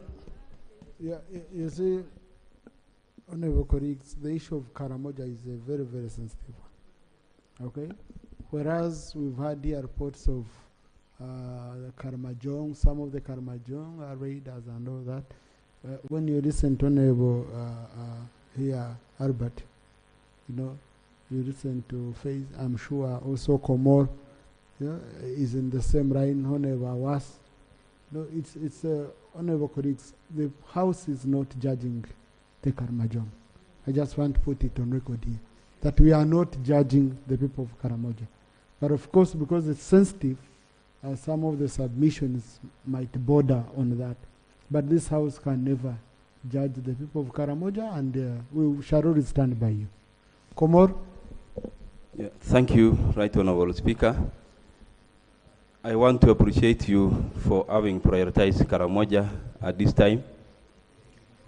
I have got messages here telling us that the issues of compensation are being discussed and we don't see any of you talking about the compensation in Karamoja. And so it forced me to constantly stand, and I thank you for picking my high. Honorable Speaker, in the whole of Karamoja, allow me be specific to Kabong district. In the whole of Karamoja, Kabong district is the most district that has suffered a lot. It had 2,000 heads of cattle before disarmament, 200,000 heads of cattle before disarmament, and 180,000 cows by around 2010. At the moment, Right Honorable Speaker, Kabong district has less than 15,000 cows. Now, in 2022, all had been raided, and Kabong district had only 5,000 cows. I want to thank the government, how do you call our program of the 1,000? Our government PDM program. With the PDM program,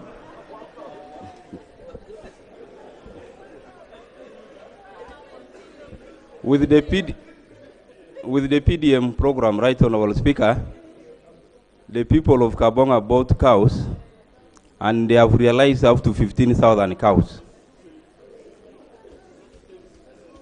Honorable members, look at 180,000 cows, look at 200,000 cows, and now someone has remained with only 5,000 cows. Because of PDM, Kabong has raised up to 15,000 cows.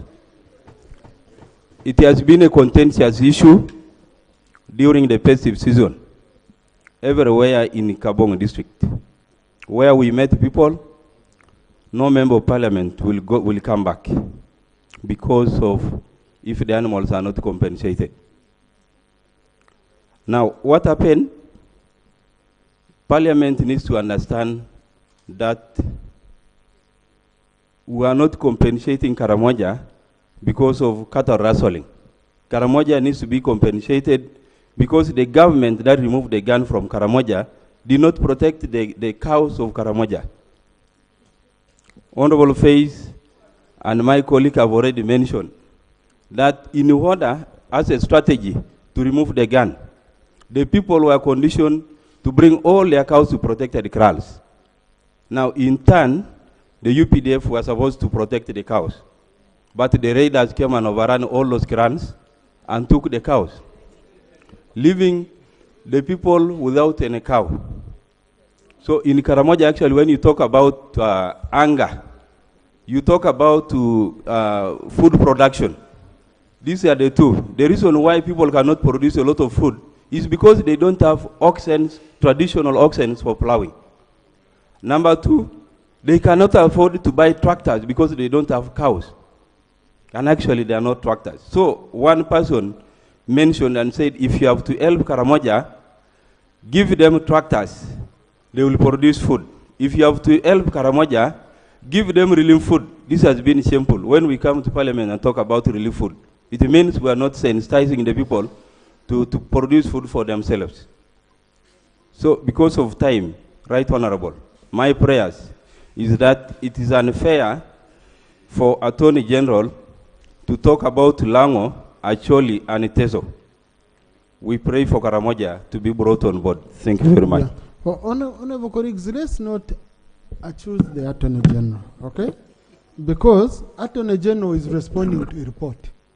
And the report was covering West Nile, Acholi, Lango, Teso, Karamoja, and Sebei sub-region. So if you didn't include Karamoja, but he was limited. So, Honorable Yume, Honorable Boka, Honorable Songa, Honorable Rionga, Honorable Christie. Thank you, Right Honorable Speaker. I think leaving out West Nile was an oversight. I remember this day vividly.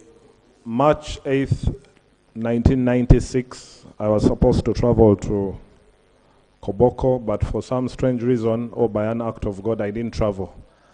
And the Lord's Resistance Army did what he did best. There was an ambush on the Karuma Pakwach Road.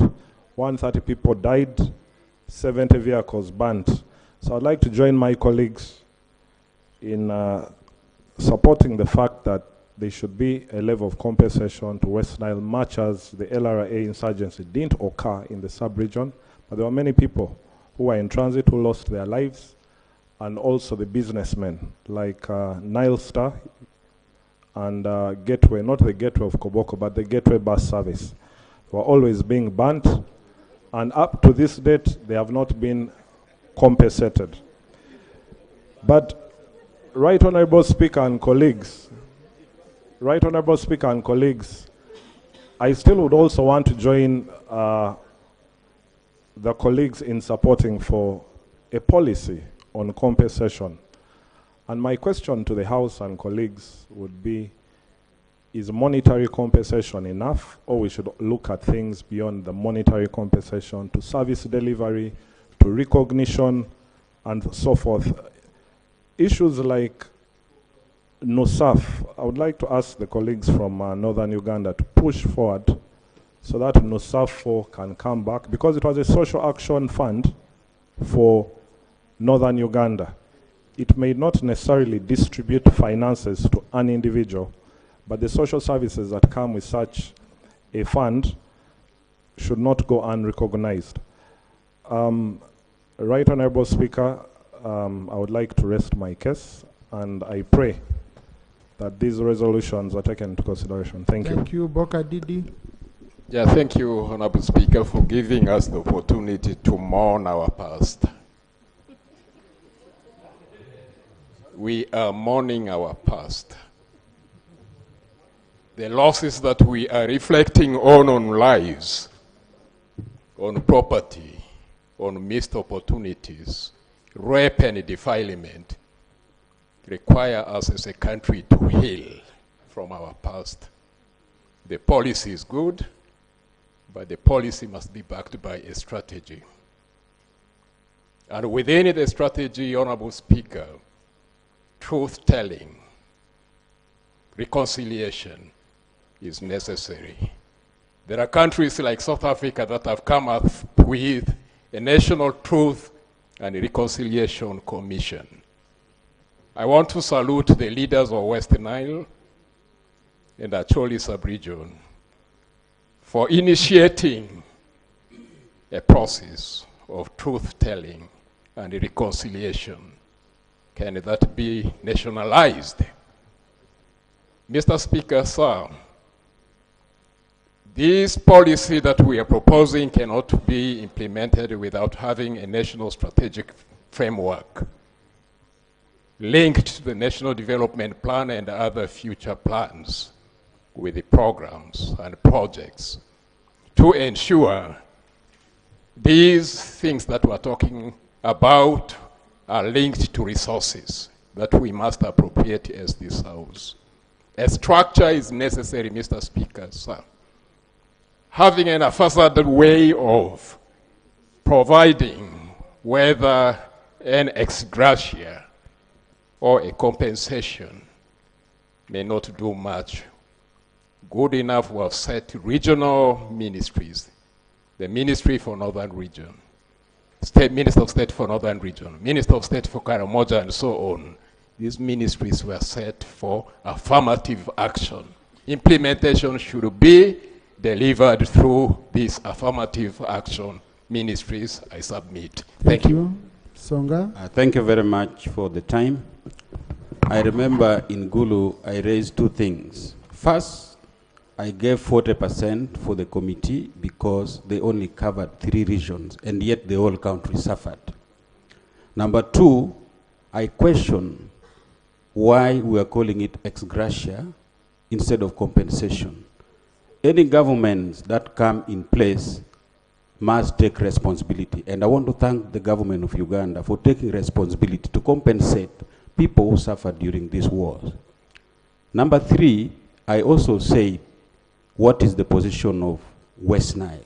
Because I talked about the several casualties that happened on Karuma Pakwach Road in 1996, to the extent that we were using Lake Albert, we could not pass through Pakwach, Karuma Pakwach. Now, I want to agree with the committee and Attorney General that we need to fast track this policy because it is the one which is going to address all these mixed of issues.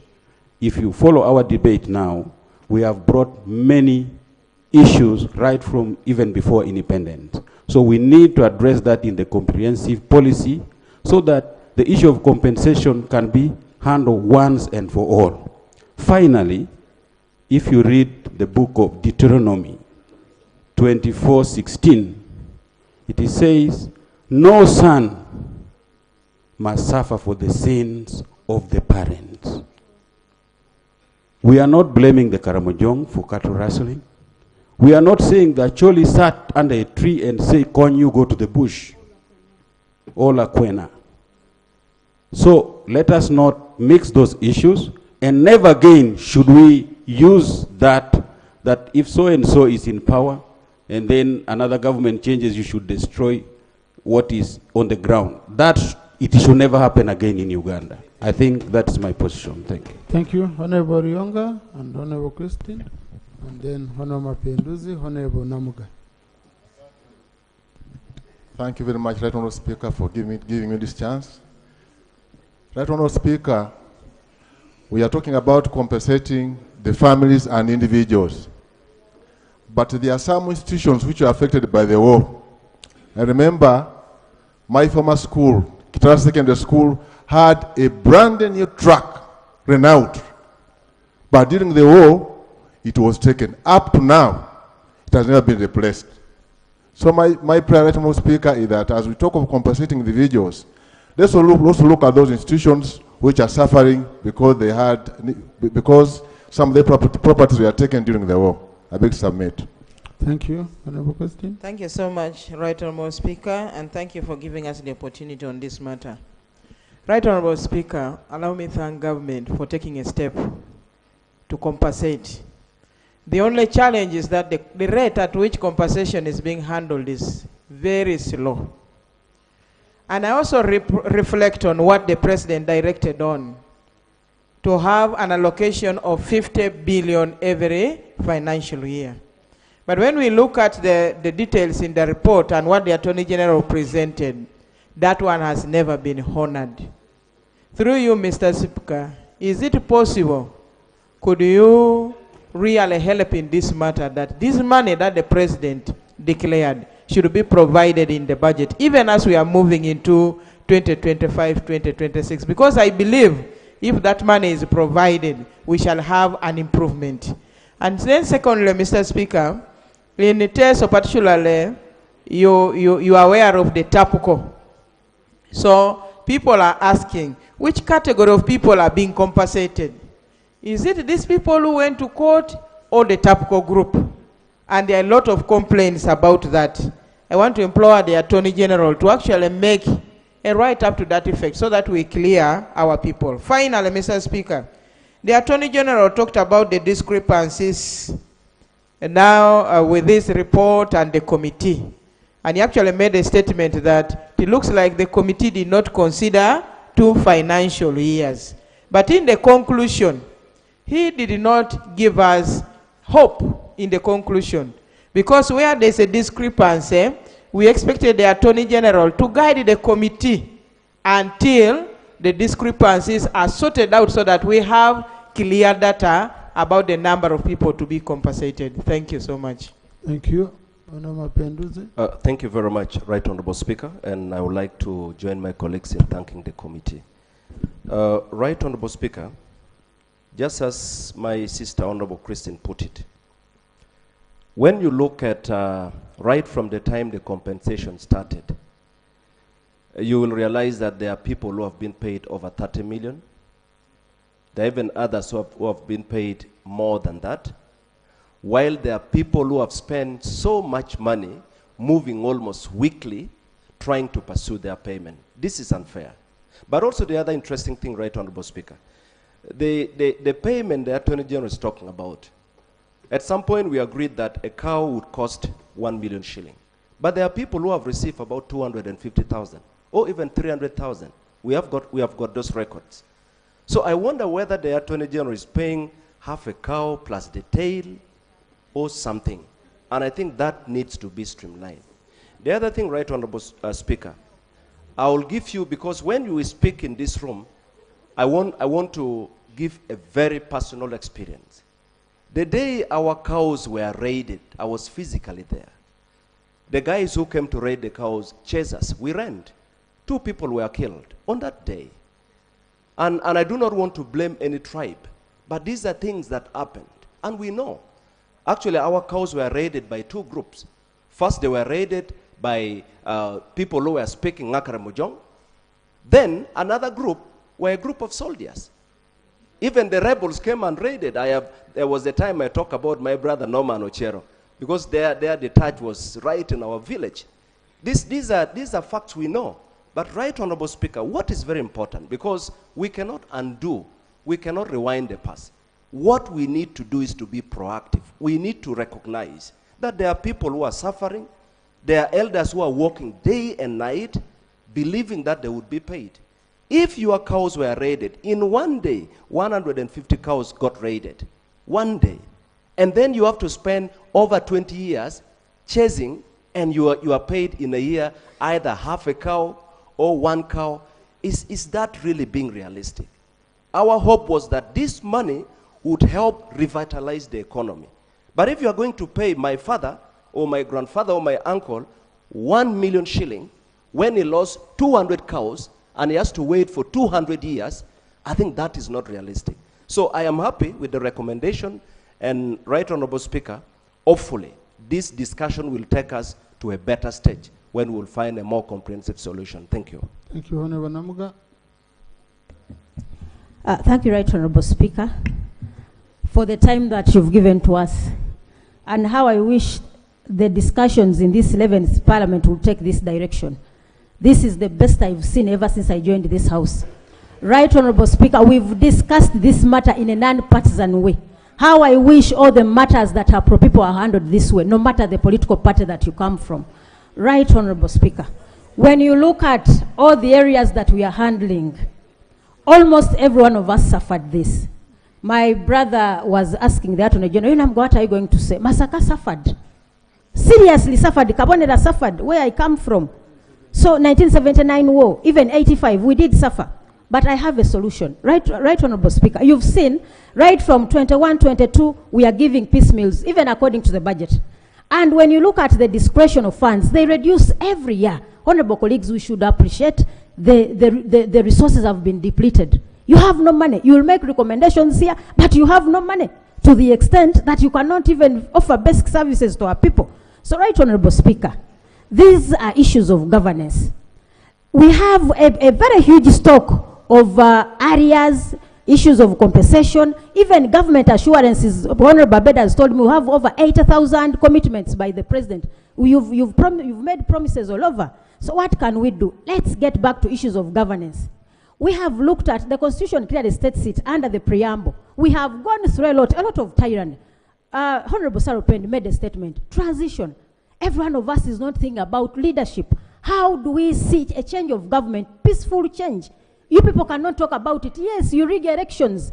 You beat us. You humiliate us. We have political prisoners as of now. And all those will be compensations. I'm telling you whether you want to hear this or not. People are suffering. Political prisoners are suffering, but you are looking on. And when we talk about this for you, it doesn't concern you. So you must know that when we talk about issues of national importance, this is an insecurity. These issues arose because of insecurity of those leaders then. So the same leader is doing the same things and you are keeping quiet. So we don't want to add on any other stock. Let's look forward to clearing the previous stock and look for ways of keeping peace in this country. So, Right Honorable Speaker, I beg to move that as leaders, it is our duty to ensure that governance, we spend a lot of money under the program of governance and security. Every one of us is concerned. So, Attorney General, can you get back to the reports of the Auditor General and look at the recommendations of the Auditor General and implement some of these? 2, we have been compensating, but the Auditor General talked about the miners. There are those that lost property when they were miners by then. And the Auditor General brought out these issues. When they bring reports to government where we've spent a lot of money, the Auditor General does his work, committees of parliament do work, you only implement 31%, front bench, 31% implementation of the resolutions of parliament. Do we have a government or not? So we cannot move at this pace. We should agree. All of us have a duty. We have a duty to protect this country, no matter the political party. So I beg. Thank you. Honorable Katabazi. Thank you very much, Right Honorable Speaker. When it comes to compensation, there are mainly 2 ways, either the tangible or intangible. And when you talk of the tangible, at times the calculation is a big problem. According to my colleague there, my land friend, the calculations are normally not well done, because at the end of the day, when somebody has lost, let's say 200 cows, and you pay him half a cow after maybe 30 years, it is really not fair somehow. So the tangible kind of calculation is also not right, because you are not also putting into consideration the inflation and everything. And you know these cows, if somebody gave you 1 cow, after 30 years you should give him like maybe 20, because they would have you know, multiplied. So you are not putting that into consideration. So I find that a bit unfair.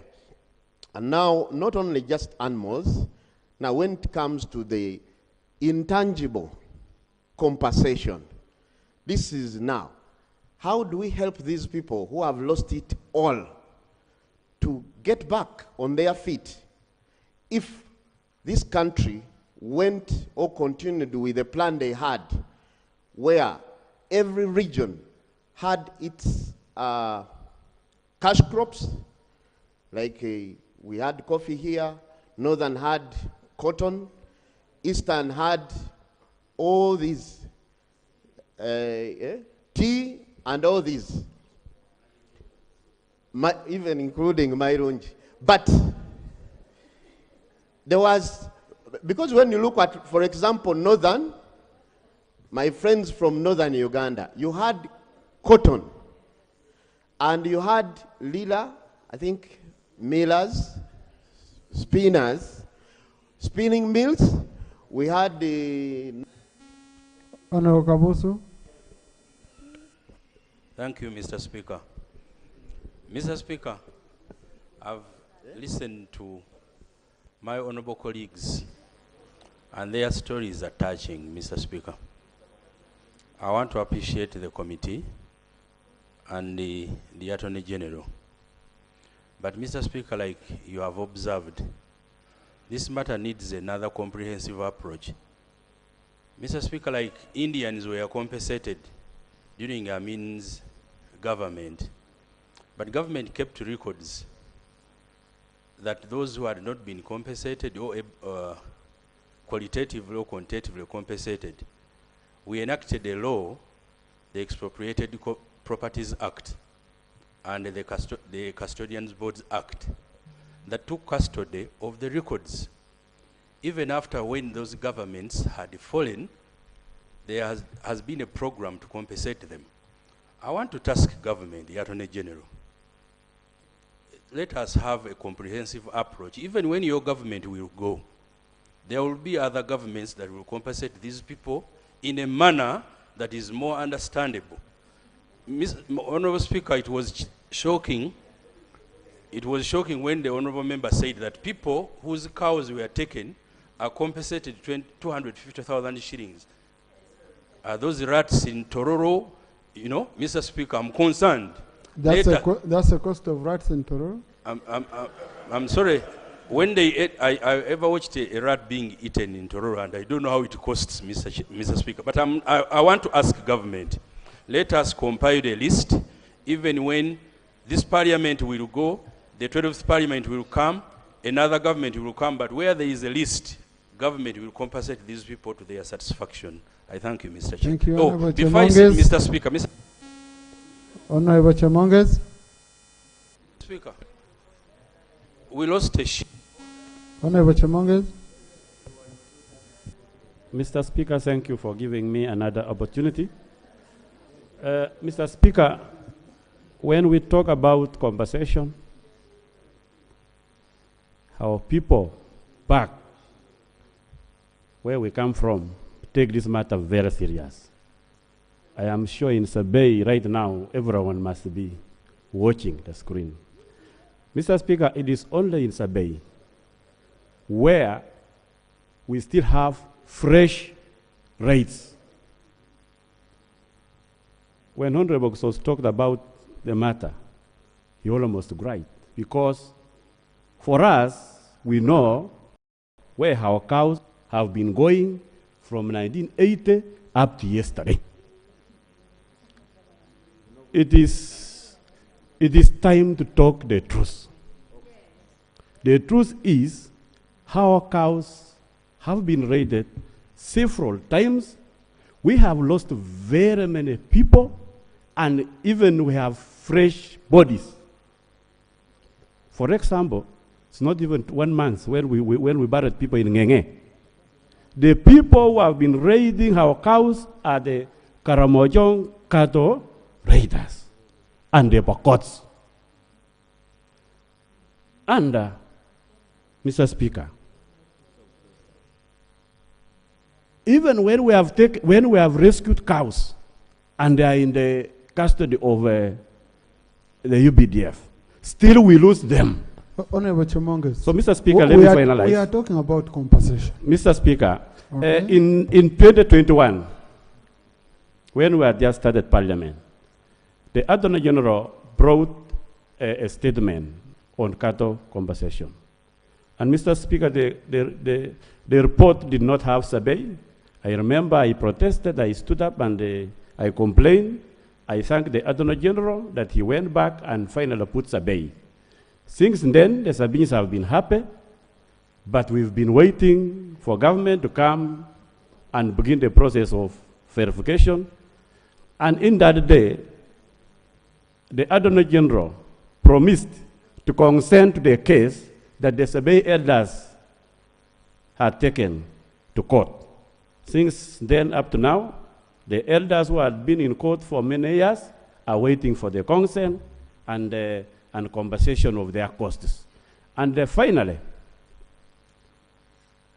on the mode of compensation, I am a bit shocked, and I am sure the entire region is shocked, when the Attorney General said he is only prepared to compensate 3 regions, leaving other regions.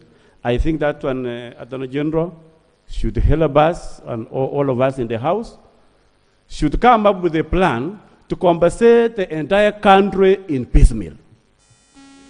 Kayondo, then Isodo. Thank you, Mr. Speaker. Mr. Speaker, in 1983, we had a chief rebel in this country. In 1983. They know him.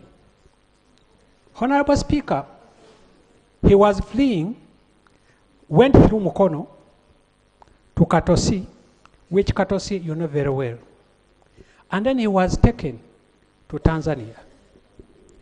During his journey, the people, even the people who waved at him, even the sailors who assisted him, were taken, arrested. Some of them we have never seen them, up to today. Honorable Speaker, I always stand on this floor. We had a ferry that was going to Kome. He went through Kome. He narrates this journey very well. That because of the war, that's why those people suffered, those families suffered, and up to today, they have never received anything, Honorable Speaker. So I agree with the committee. This matter should be looked at a wider level, not considering only 2 regions or 3 regions. Honorable Speaker, some areas didn't suffer directly, but they suffered as collateral damages. Honorable Speaker, the president promised the people of Kome, having assisted him in the war, and the people who lost their lives, and promised them a ferry. And the Prime Minister was here, promised to take me to the president, or the people of Kome to president. Up to today, nothing has been done. Lastly, Honorable Speaker, there is a party that suffered. In 1980, the records have it, if not bended, the Democratic Party won the elections of 1980. And the people, Democratic Party chose to come to Parliament to seek the right direction. People went to the bush. After the bush, they never returned the victory of Democratic Party to them, up to today. Yet they were fighting for justice. If we are talking about compensation, Democratic Party should be compensated. And the people who took our victory are here, and they are submitting. Thank you. The people who took our victory are here, and they are submitting, Honorable Speaker. Thank you. Now, you know, I think there is a consensus on this. A reason being on their victory being taken, because I saw Honorable Ken Auma clapping on behalf of UPC. Because I expected her protest, but she was clapping. So if UPC has confirmed, then the rest can be negotiated. Honorable Isodo, then Honorable Aisha. Thank you very much, Right Honorable Speaker. I appreciate the importance of this matter of compensation, and I appreciate more coming from your right-hand side. How I wish on Sunday compensation was celebrated.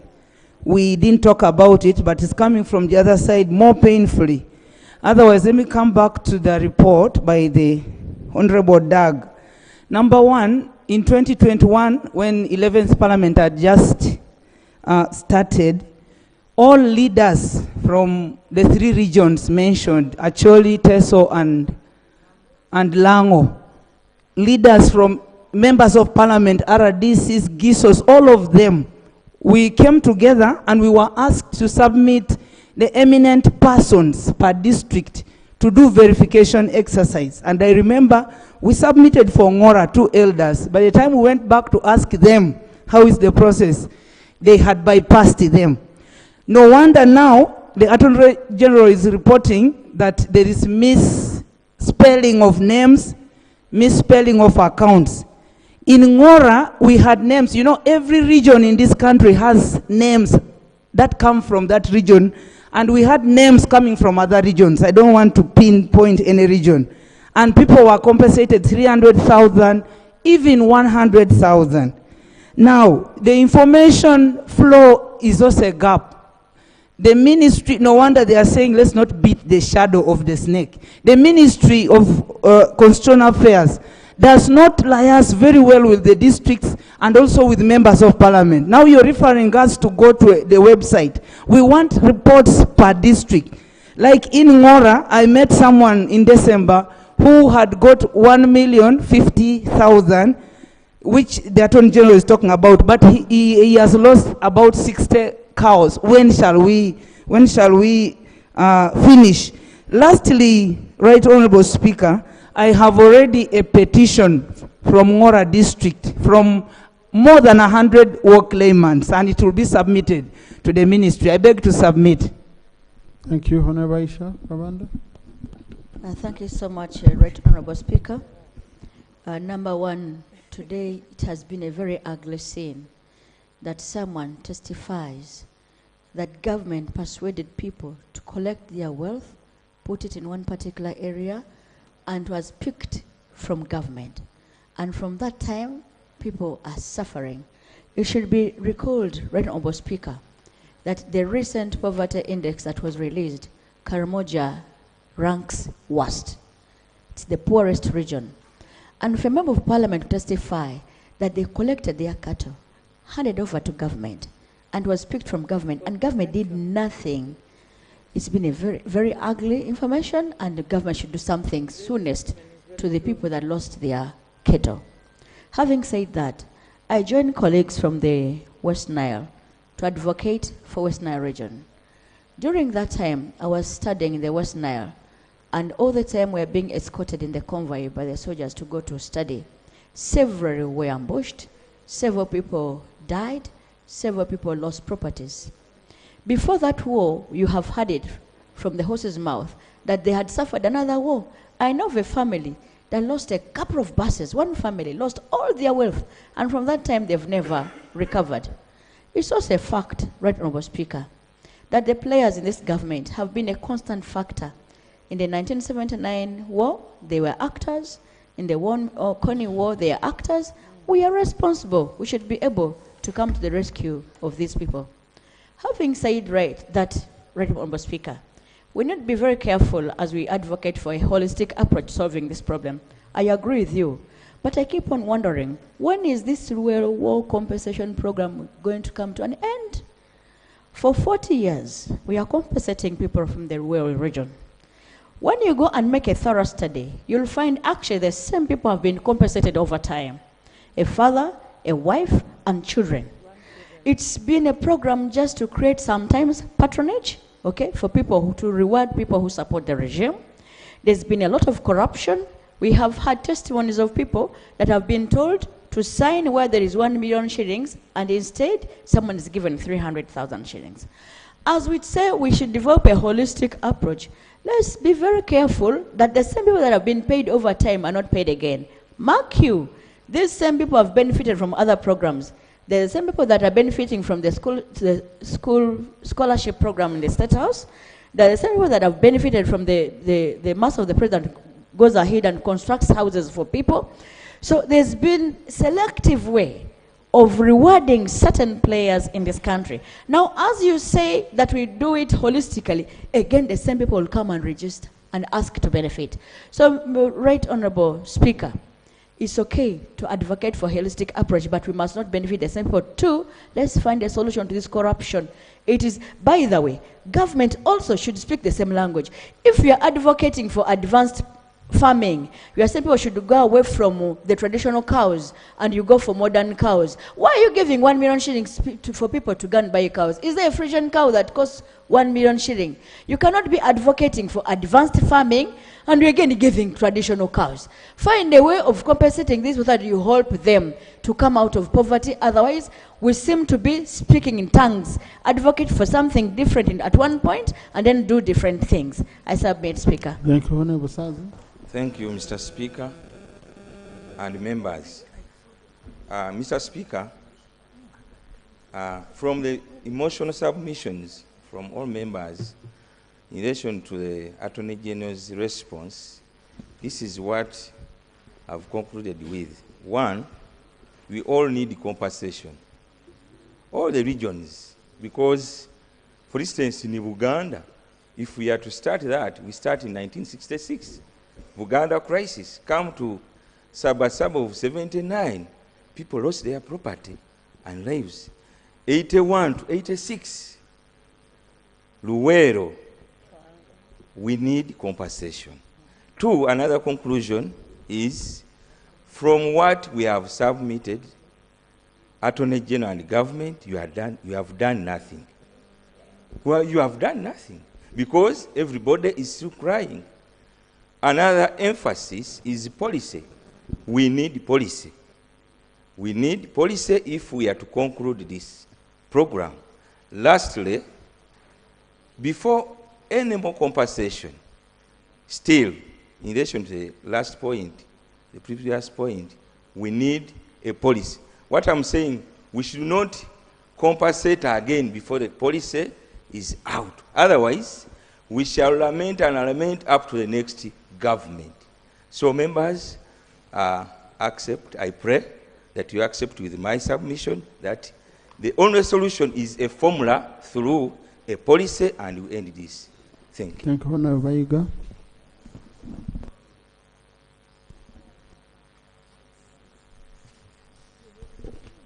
Thank you very much, Right Honorable Speaker. And I thank you very much for giving time to this important subject, because for the first time I have listened to deep submissions by members of Parliament. I think this is a good culture.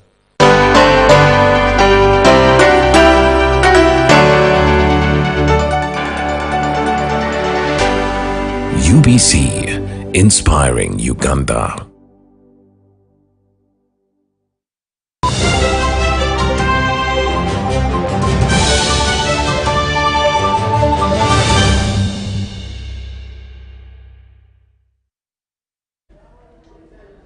Hujambo mtazamaji wa UBC TV, unakaribishwa katika taarifa hii ya habari. Tunakuletea habari